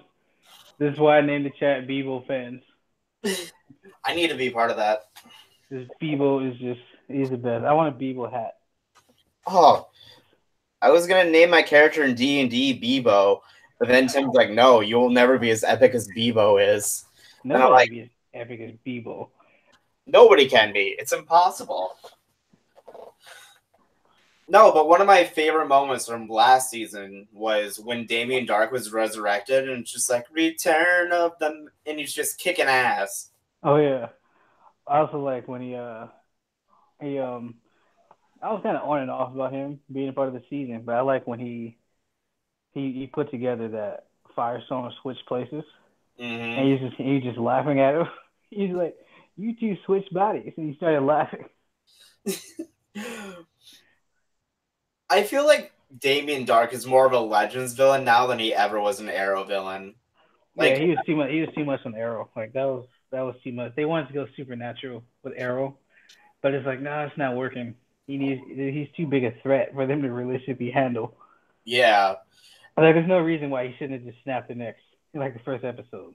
Right. He absolutely could. So he was too big, and that season suffered because of that. I think part of that was one of the reasons why season 4 is kind of like, eh. Well, that's when the whole Felicity and Friends rap. That was when it was in full effect. Yeah. It was starting in season 3, and it's like I think that's when I started hating the character. Like towards the end of she just kept crying and crying. Like, what are you crying for now? Her. Like, what are you crying for now? Like, even my mother, who doesn't watch this at all, like she would be sitting in the room on her phone while I'm watching it, so she's barely paying attention. Even she was like, "What's freaking crying again?" Right? So it's like, but season 4, it's like it was in full effect, and it's like, wow, and it's like, Uncle Googie's pure organic writing. And then they killed Laurel, and it was like, you know what? Okay, okay. I tried, but fuck you guys. So yeah. I couldn't actually finish season 4. Like, It took me a while. It got to Netflix, and I like caught up to where like I started from where I left off, because I like sometimes I watch it in a season, most of the time I don't. Yeah. I was like, oh my god, this shit is so dumb. So I just fast forwarded the parts I found dumb, and I just found myself fast forwarding whole episodes. Then I was like, oh shit, the last episode's done. I didn't see anything of the last 6. So as I was grabbing some beer, my stepdad stops me. He's all like, "Hey, I got a question." I'm like, "What?" He's all like, "There's a Shazam movie coming out." I'm like, "Yeah." I'm like, "I just saw Captain Marvel the other day." He's like, "Yeah, you just saw Captain Marvel. Captain Marvel's a she." And I'm like, "Yeah, dude. Like, she's been a she for like since the 70s." And I'm like, he's all like, "No." And then I just left. I just left. I was like, I gotta get back to the show. Yeah, but anyway, like I was saying, after they killed Laurel, I watched the episode after with the funeral, and it took me a while to finish the rest of the season because I was just so disinterested. It was like, I can't do it. I just can't do it anymore. I think it took me like a month. It took me like a month to watch the last 4 episodes. Oh, dude, they got Earth 2 Laurel now. She's dope. Earth 2 Laurel is so much better than Earth 1 Laurel. Yeah, you see, only time I disliked Earth 1 Laurel was like parts of season 2 when she was just kind of going overboard. It was worthless. And it's like, stop blaming people for this. Right? It's not your fault. You're an alcoholic, Laurel. And it's like Tommy came in to save you because you went back and he was just looking. I don't know. It wasn't Oliver's fault that Tommy died. Jesus. Yeah, it wasn't his fault. Stop blaming the Green Arrow for that. Right?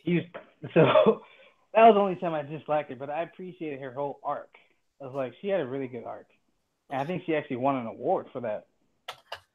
And Katie Cassidy actually has like a alcoholism in her family. So that story was really personal for her as well. Yeah. So I appreciate that whole arc. And well, yeah, because Quentin was an alcoholic and all this other shit, dude. Like, and at the same time, I thought it was cringeworthy because I was like forced to be going through like some recovery and like forced to go to like outpatient rehab and inpatient rehab and stuff like through probation. So like at the same time, I was like, "Oh my god, this shit is so fucking cringeworthy, dude! I'm already dealing with this shit every fucking week at my probation." And yeah, I remember you said that. But I do agree that Black Siren, they seem to have found their stride better with Black Siren. So I think I think her dynamic. First of all, I think it has to do with the showrunner. I think Mark Guggenheim. I think he was terrible, but I think the new showrunners, what's her name, Beth Swartz, understands how to write female characters. She understands how to handle female characters. Right. So the fact that I hate Felicity so much, but I actually look forward to her interactions with Laurel, I think that means that maybe something is going right here. Cause it's like, wow. Oh yeah, dude. The Laurel team up that's been going on lately has been so fun. Cause like I love how like Laurel's like this. I think she's super protective of Felicity now, and that's kind of cool to watch because they're like friends. But she didn't understand like Felicity was trying to be a friend to her, and she's like, wait, so there's no information? You just want to have drinks? Remember that episode? She just called her over. They were like drinking wine or whatever. I think that was when that dude was following her. She thought it was from Earth 2. But yeah, their interactions are great because Felicity told her about the pregnancy. Or no, she figured it out. She figured the pregnancy out, and then she brought her food. Like she brought her like healthy food and everything. And then Laurel was actually Laurel called her out, but Laurel was the first person she went to about being pregnant. No, she figured it out. She called her out on it, but she's all like, "Oh, you're definitely pregnant." She's like, "Oh, what the fuck?" I guess cat's out of the bag now. You know, she brought her a bunch of healthy food and everything. Yeah, I like that. I like the interactions. I actually look forward to cute. it. They're cute together, dude. It's fun. You see that I can enjoy this Felicity. It's like it's too intense with Oliver. It's always super intense with Oliver. I prefer her with Laurel. The interactions. Why? I'm not talking about. We haven't even brought up One Piece. They have great platonic chemistry, and I think the interactions are great. Oh, he said make a video One Piece next. I'll make a One Piece video, Loxus. We'll do One Piece video on Thursday. How's that sound? Another one? Huh? Another one? Oh, dude, we'll just go straight ham on One Piece for like 2 hours. Fucking boom. All right. Yeah, bring comedy. Yeah, bring Tony on it. Yeah, after comedy night. After comedy night. Hell yeah. You gotta bring Tony on it. He watches One Piece. No, dude, Tony loves One Piece. He'll love to come on. I'll try to get Brian Anthony on. I'll try to get Hytham on. Talk about our favorite villains and all that shit. Oh yeah, dude. Fuck yeah. What I think Tonio just finished his like 5th or 6th fucking watch through of One Piece. So like, I'm just gonna say this right now: Thriller Bark underrated. Also, by the way, I want to mention about Arrow. He is cool. The whole deputized thing is stupid. I'm just saying. The what? Them deputizing them. Oh. I think it's ridiculous because they all got to go to police training. In the latest episode when he's all like, "You can't do this. You're not deputized." She's like, "Get the fuck up, dude. Like, I'm gonna do this if I want to." Cap would not stand for this. I told you that before. If Cap was on the show, he would not stand for this. If Cap was on the show, to get Chris Evans there, he would not stand for this. Dude, if Chris Evans was Green Arrow, dude, everybody. It's like, okay, just let them be vigilantes. Like, why are you deputizing this? This is stupid.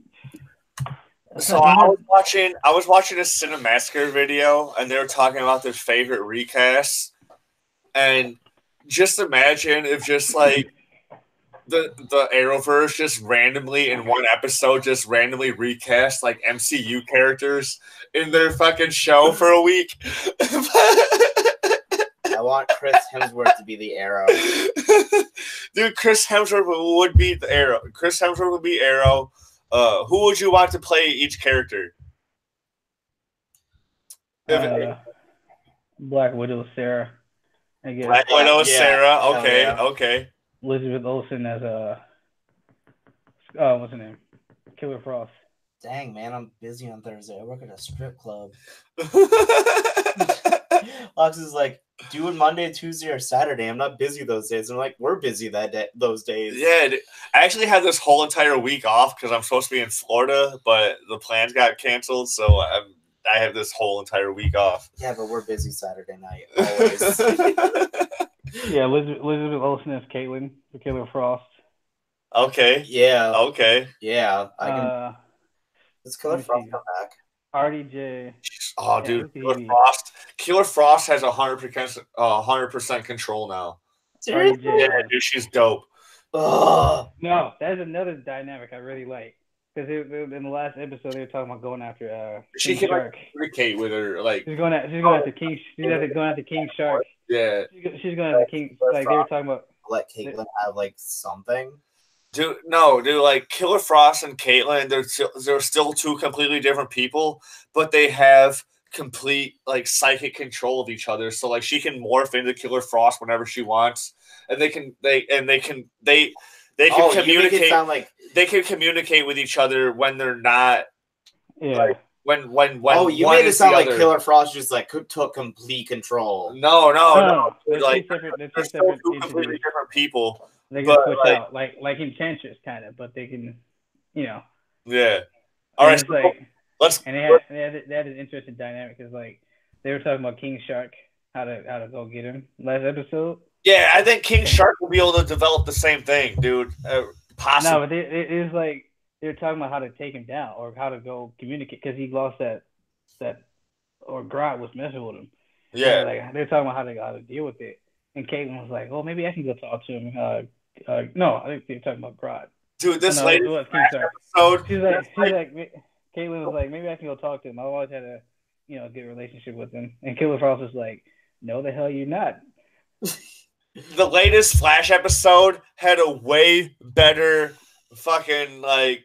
It was better than the fucking Rampage movie when you had fucking King Shark versus Gorilla Grodd and fucking just destroying the city and shit, dude. Oh my god, it was fucking awesome.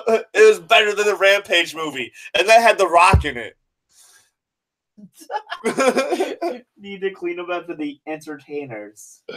Damn, bro. Shit's rough. Dude, the Flash is so good. Like they spent a lot on their CGI budget, and it shows. And it's oh my god. Could you imagine? You know what? CGI though. Oh my god, it'd probably be really fun, but like there'd be a lot of haters, dude. Like I still enjoy it, you know. Mm-hmm. Can I ask you about what do you think about Nora going back in time 52 times? So I know you brought that up, but don't you feel like that's kind of even more problematic than Barry doing it because she's already timeline 52 times? Yes, she's already from it. It was similar to the Legends Groundhog Day episode, but this time it was like she just kept on running back in time. But every time she saw someone die, and then she kept on bringing it up. Like after like maybe like 40 times, like she kept on. Or actually, Iris called her out on it. She's like, "You've been fucking rewinding time, haven't you?" Yeah, and it's like she's already from the future. So I kind of feel like that's like extra problematic already. Yeah, no, Nora's whole like existence is a problem. Yeah, I but I know that for a fact. I kind of feel like why? Okay, I feel like there should be some really bad repercussions here. The fact she's been there so long, but then again, how long was Thawne there in the future? So I mean, didn't we see her at first at like the start of season, like first half of season 4? So she's been there at least a year and a half. Yeah, she went back to see their wedding. She was watching their wedding, and then muted that shit. She was just kind of following Barry because she never met him before, so she just wanted to see him like on his wedding day. I was only lasted an hour. What? I muted the notifications for Facebook, but it only lasted an hour. Okay.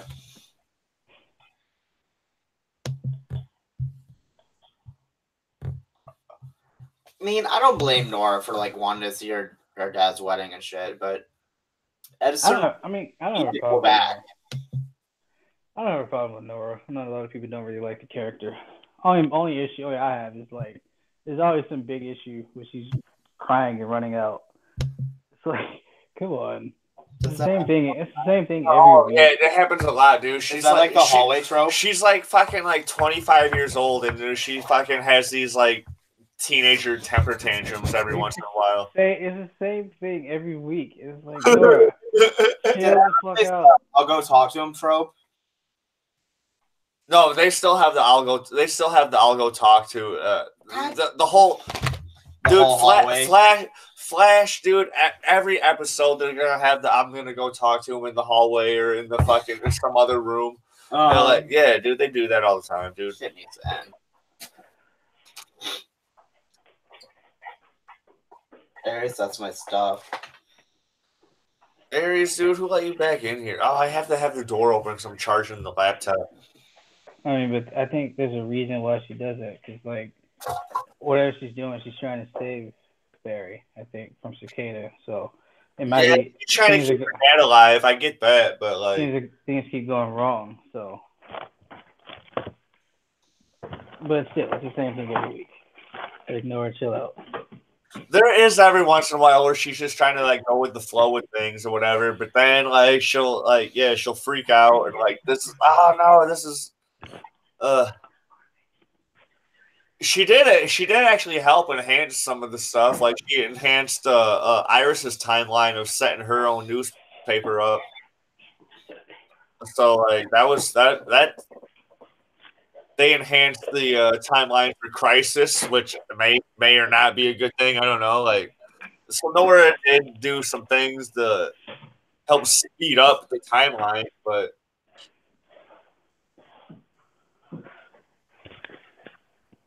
I don't know. I think this is a one season thing, though.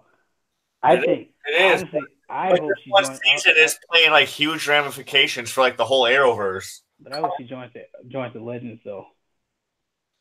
So I think that'd be a waste of a character, and the Legends need a speedster. They definitely do. Because it's like there was no reason why they should have been facing Storm. I mean, they could have, but it's like, so you went to 2017 in Central City and you didn't talk to Barry once? Yeah, they're going against Eobard Dawn. They didn't talk to Barry. They didn't talk to Wally. They were in. They didn't explore other timelines and see if there's other speedsters that could help them. They didn't do shit. They were at I still want the Flash from the Earth that Gypsy's on. I like that Flash. Yeah, that Flash is the shit. I don't know why they didn't do anything with him. They show up one time in the Arrowverse. That was supposed to be like a big. I think that was supposed to do something. He's like the Flash. He's got like goggles. He's got a scarf, dude. Dude, he looks so fucking cool, dude. Oh, like shit. Oh my god. Yeah. Oh man, he's awesome. He's been in the comics too. There's a comic fucking. I can pull him up. I'll pull him up here real quick. Yeah, aren't there like Earth? What Earth is Gypsy from? I think it was like Dalen, I know you know this shit. I thought it was Earth 16 or something.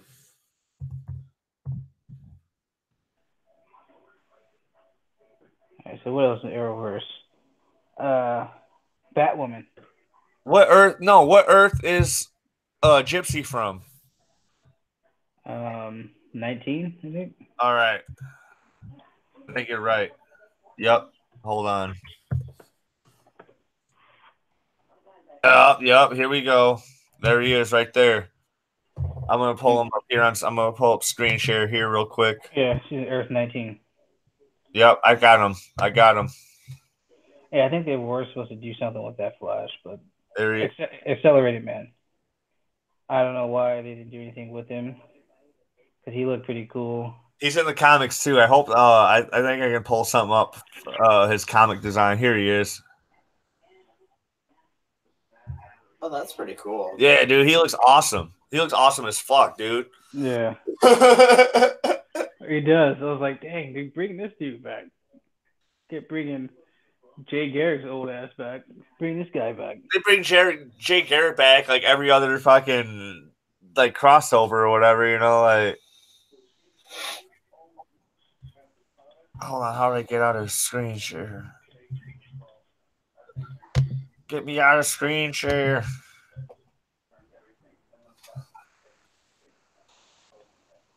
Oh, I didn't even pull this shit up. That's why I'm not in screen share. Hold on. I thought I was. And I fucking closed that shit. Oh, for shame. I know, I'm retarded. Yo, Timone, did you arc paint on Ninja yet? Did I what? Oh no, dude! I've been having like the most like crazy weekend of my life, dude. Like I haven't been doing. I've just been doing the most minimum stuff on Ninja and Pirate and Monster League. Like I've been having like the most crazy weekend of my life. It has certainly been a roller coaster. So I didn't do much on any of that. I've just been doing the bare minimum, and I'm sorry for not summoning like any Bijou beast. What the fuck was I gonna look up? Earth 19 Flash. Earth 19 Flash. Hell yeah! It's there. It's already there. Images. What?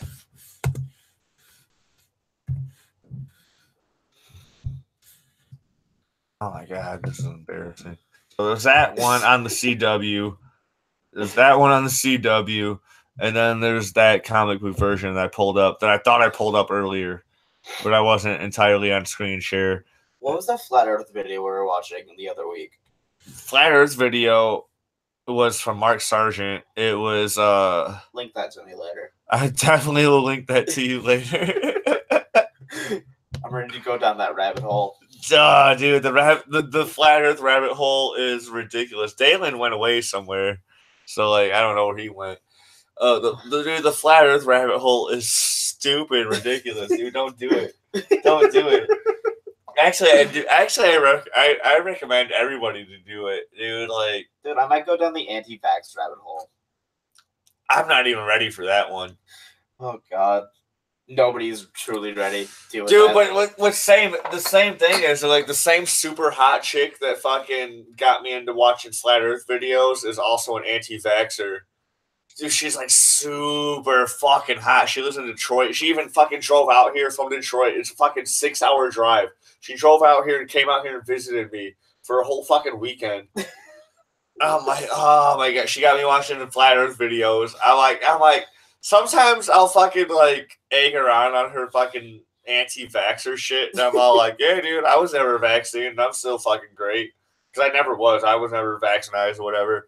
And I'm totally healthy, but that's not everybody. That's not everybody. So I totally recommend vaccines and shit.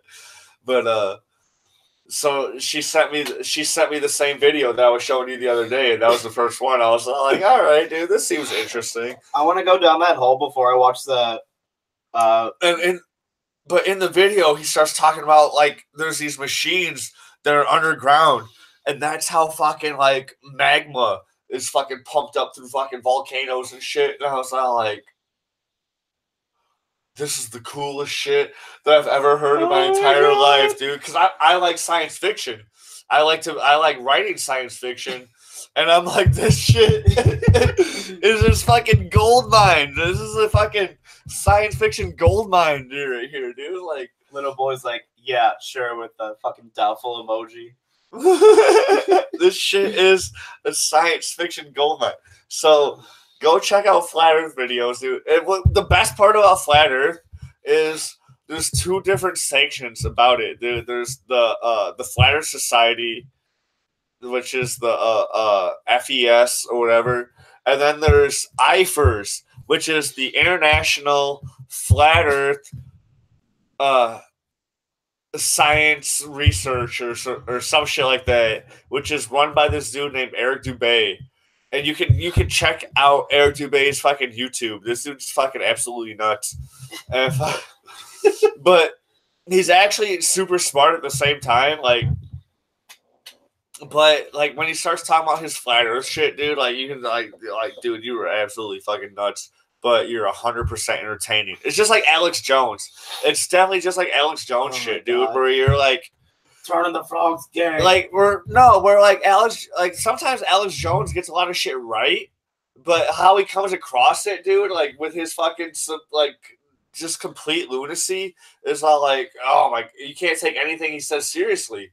But like sometimes he does is getting some shit actually right, but you have no way to fucking tell what shit he's getting right and what shit he's getting wrong unless you do further research on top of what the fuck he's ranting and raving about. So, don't want to hear it, Timone. I didn't ask you, bro. What are you talking about? Oh my God! We started talking about flat Earth shit for a second.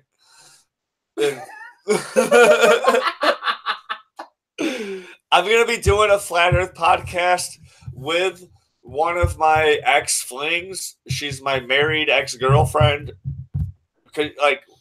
She was my girlfriend while she was married. And, we'll be doing a Flat Earth podcast. It's going to be, the most, I hope it's going to be, the least sincere thing that I ever do. But I'm going to act like I'm all about it. We even bought these she bought these NASA Lies t-shirts. I reimbursed her with some hash cartridges. But so we got these NASA Lies t-shirts and we're going to be going all about fucking pretending that the earth is flat. So it's going to be super fun. It's not going to be on my channel, so fuck off.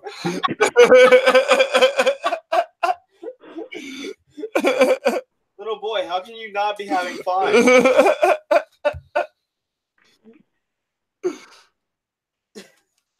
Oh, this is... Love this. So where are we at, dude? Arrowverse. Arrowverse, the CW Arrowverse has potential to be just as big as the MCU. Like, it's better than the DCEU by fucking leagues, in my opinion. Black Lightning is an amazing show. Legends of Tomorrow is the Guardians of the Galaxy of their fucking whatever, you know? And, like, dude, Arrowverse, fucking people hate on CW shows. Like, I get it. Like, CW shows are fucking soap operas and shit. But, Dude, like, that'd be so much fun, though. dude, they're making an evolution, dude. And just like shout out to Luke Perry, fucking RIP for fucking playing Fred Andrews in the Archie shows, dude. Like, I hear Riverdale's canceled because Luke Perry passed. Really? That's Yeah. shitty. Do you know any confirmation about that, Dalen? What was it? Riverdale's canceled because Luke Perry passed. Why would it be canceled? Like, after this season, like, it's not going to get picked up. It already got renewed. It got renewed? Yeah, renewed basically everything. But I've read some recent articles about it's not gonna get picked. Ever since Luke Perry passed, it's not gonna get picked back up until we get confirmation from the CW. Nah, hang on 1 second. I'll be right back. No, I'm not looking it up. I had a phone call. 1 second. All right. Oh, he's not looking it up. For real, y'all like them strippers all over the place. What is it? Yeah, dude, we get that, dude. Like, come on now, man. Like, it's fun, man. That's what you do in a podcast, dude. Like, we talk. Like I said, the goddamn title says Captain Marvel and more. I think they're just fucking with us. Oh, I know, dude. Laxus and Little Boy are brothers, so they're just both fucking fucking. They're just both just fucking with it. They're like, that's fucking great. I love it.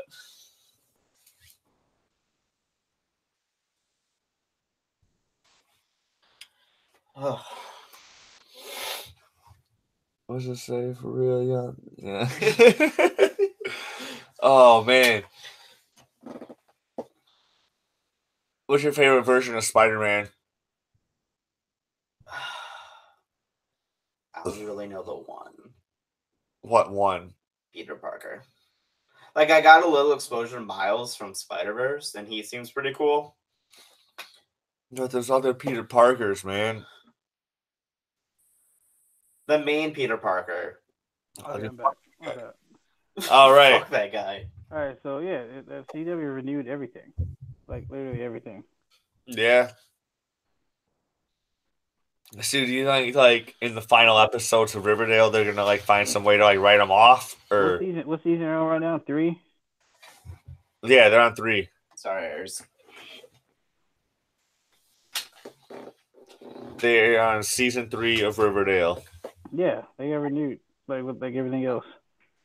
Tell me why is a good Peter Parker. He is not a good Spider-Man. Why are you saying that? Who's Little Boy said that? Oh. No, Ryan Bakey calls Tom Holland mediocre. Tom Holland was okay. Like he did what he did with the script gave him, just like everybody, like every other actor does, and like how he acted as Peter Parker was good, but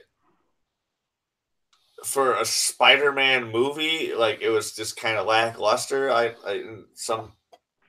In kind of my honest opinion, like, I really enjoyed it on the first viewing, and then I just watched it over and over again. I'm like, man, dude, like what is his real motivation? Like, what is like really going on here? Like, Yeah. I got to impress Stark. Fuck that. Why? Why do you gotta impress Stark, dude? I get I kind of get like, dude, like Iron Man actually sees an interest in me. Like, I kind of get that, dude. Like, I mean, if you were in that position and a billionaire was paying attention to you, wouldn't you try to like do everything you could to impress them? Possibly. Oh, you know you fucking would. Possibly. There's no possibly about that. I don't know, dude. I kind of get scared under pressure, dude. And I was like, I would like maybe purposely fuck it up, like subconsciously. Yeah, I get that. You seem like the type. You would too. Fuck off. I wouldn't even subconsciously. I'd be like, this is too much goddamn pressure. I'm out. I'm fucking out. I'm fucking out, man. You're right, little boy. Amazing Spider-Man was garbage. Whoa. The first one was good. Fuck you. And then the second one was garbage. Yeah, Timone would do anything.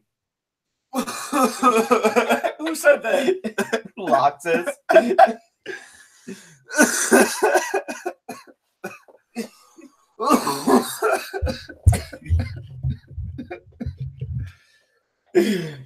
He's sucking that dick. I'm trying to smoke weed here. Y'all fucking making me laugh. Wasting weed. Y'all criminals. You're right.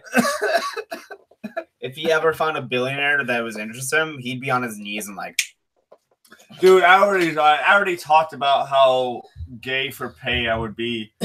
$10,000 bare minimum. Dude, for $10,000, I'll suck anyone's dick. Dude, that's what I'm saying, dude. I'm gay for pay $10,000. Like, it would be a bad blowjob. It'd be toothy. No, dude. I'm going all in, dude. I'm doing a good job, dude. I'm getting paid well. Well, it'd be my first time ever sucking dick, so... Oh, man. You just imagine what you think you would like and just do that. So iron-type grip and... I don't know. Joking. Man. Dalen, would you ever be gay for pay at all? I don't know. $10,000. I've put a lot of thought into this, dude. Especially after watching a lot of Workaholics. How those guys even still have a job is beyond me. They're the most incompetent. Oh, I watch a lot of Workaholics, especially lately, hanging out with you and Lauren and stuff. Yeah, Timone will become a pro in no time if you pay him good. LOL. Jordan does not have enough money to pay me. I would never want you to suck my dick. That'd be awkward. Oh, yeah. Like, never mind. Your dick's tiny, though, so, like, it doesn't matter. Wow, right in front of the fans, man. Right in front of the fans. I mean, you know that. They didn't need to know that. Yeah. Man, it's just fun. I need to see everybody's dick just so I know what the competition is in the world. I saw the competition Saturday, and I was like, oh, fuck, I cannot compete. Oh, dude, yeah, Jeff's dick was so huge. Right? And he's a grower and a shower? What the shit? That shit should not be allowed. That's what he claims. I don't know. I think he was just talking shit, dude. I just think he's a fucking shower. We were in a fucking naked hot tub session over the weekend that, like, we're not supposed to talk about outside of work, but none of you guys work with us, so like yeah, it's not like it's ever gonna get back to them. It's not like they ever watch the show. Yeah, right. Some friends, right? Assholes. But anyways, back to the goddamn Arrowverse.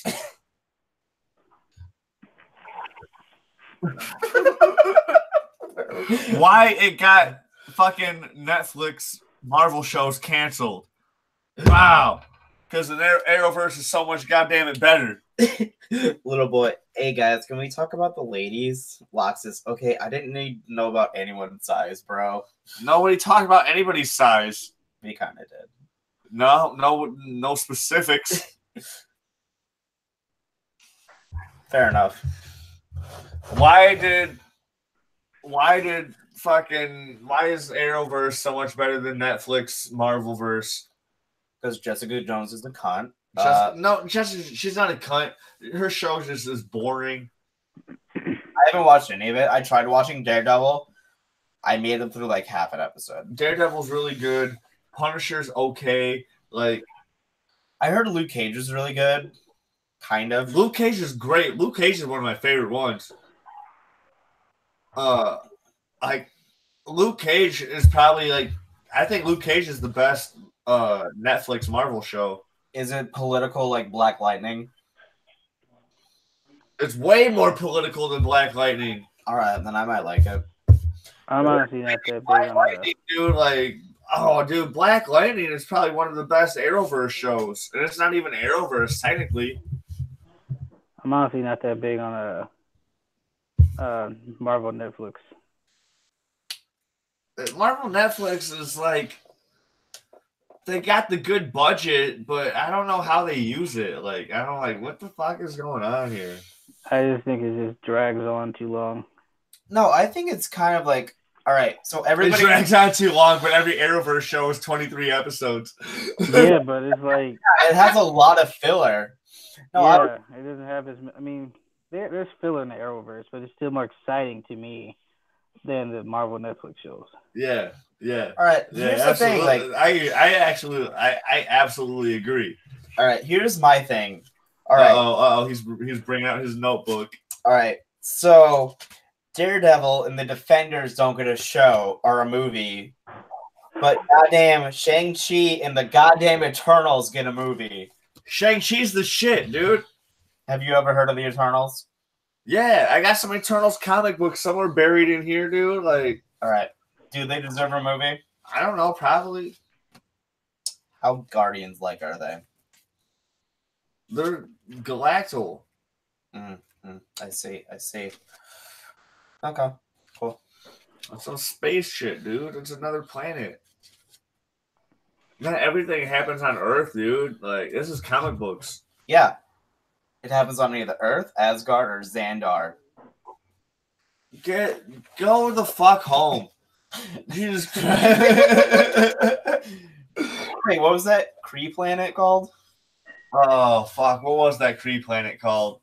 That was just one of them. They had like a whole bunch of planets because they're like Saiyans. The Kree are like Saiyans, dude. They just take over fucking planets under Frieza's rule, under Thanos' rule. Are the Kree connected to Thanos? I thought that was just Ronan. Apparently, we're back to the MCU, so... Thanos is Frieza, and everybody else is under his rule. Thanos is a bitch. Frieza's a bitch too, so like... True that.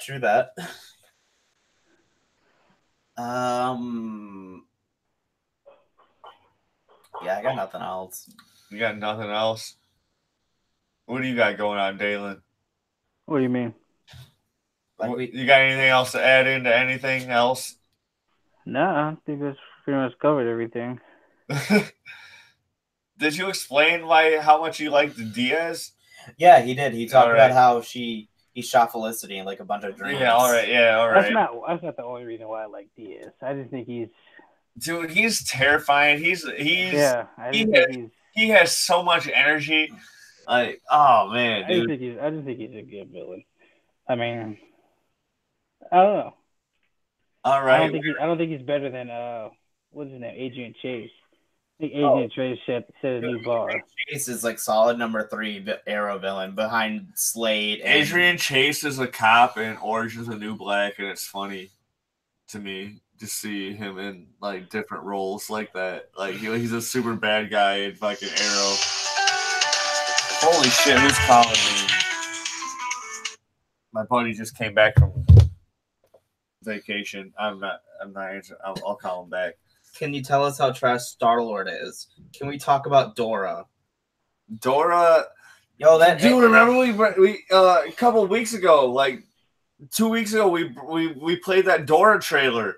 or we didn't play it on the show, but we watched it before we started airing. That Dora trailer, it's this fake like College Humor live action Dora trailer. Wait, that shit is off the fucking chain. Diego's in there, like that shit is off the chain. Oh, they did that thing where they like, God, what did she say?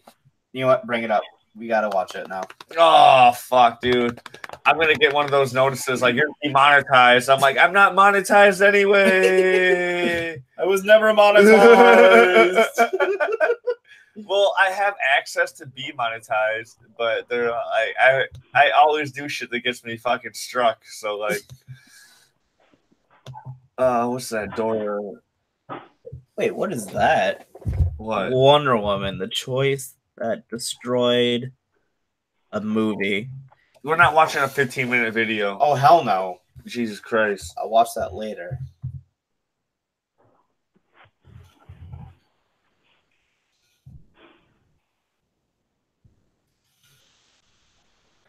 There it is. That's only a 2-minute thing. All right. We'll fucking get on screen share. I'll do it right this time. They're so excited for Dora. All right, guys. All right, gals. Be prepared. Fucking ads. Yeah, I got it muted. Skip that. Boom.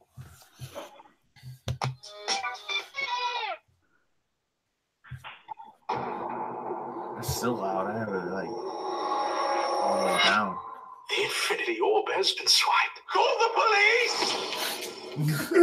No, I know someone who specializes in covert artifact recovery. Oh, a thief. She prefers the term explorer.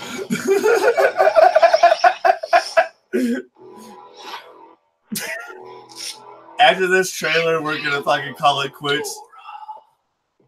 Hola, mis amigos. Man in purple mask and gloves removing the orb.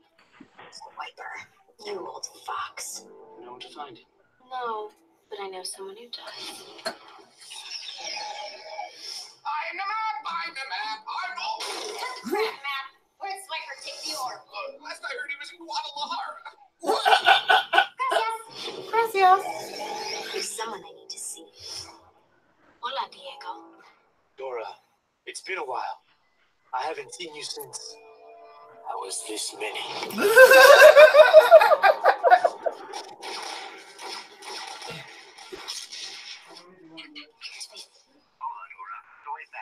What do you need? Miracle being a start. Join me, Dora. Together, we'll be the greatest swipers the world has ever seen. Finals! That means let's go. Swiper, he's right behind you. Where? Right behind you. Do you see Swiper?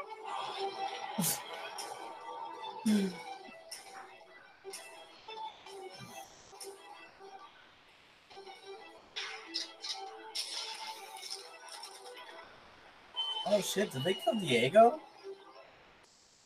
It looks like they no might have. swiping. Looks like they'll kill Diego.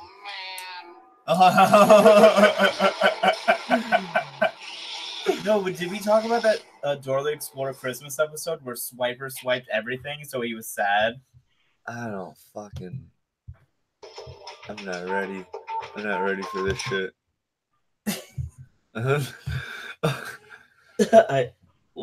need that backpack. Everyone needs that backpack. You should do a review when y'all watch that. It's not a real movie. It's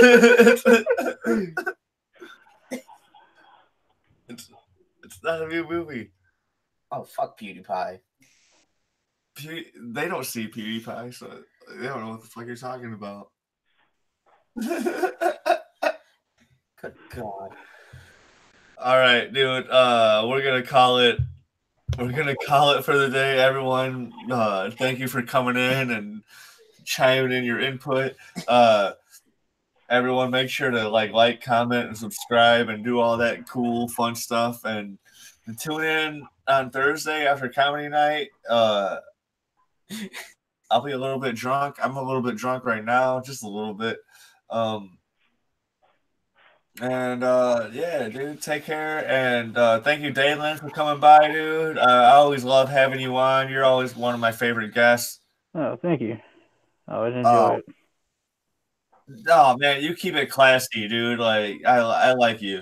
So I talk shit about Felicity. I know I always have to talk shit about Felicity and Arrow. I apologize for that again. no, dude, it's always fun, dude. It's always fun just griping about our opinions about our shit. Because we only gripe about the shit because we love it, dude. Right. That's all it is, dude. So like it's because if we didn't love it, we wouldn't even give a fuck. So like that's all it is. And all right, man. We'll catch it all later and see you on Thursday. Bye. Bye.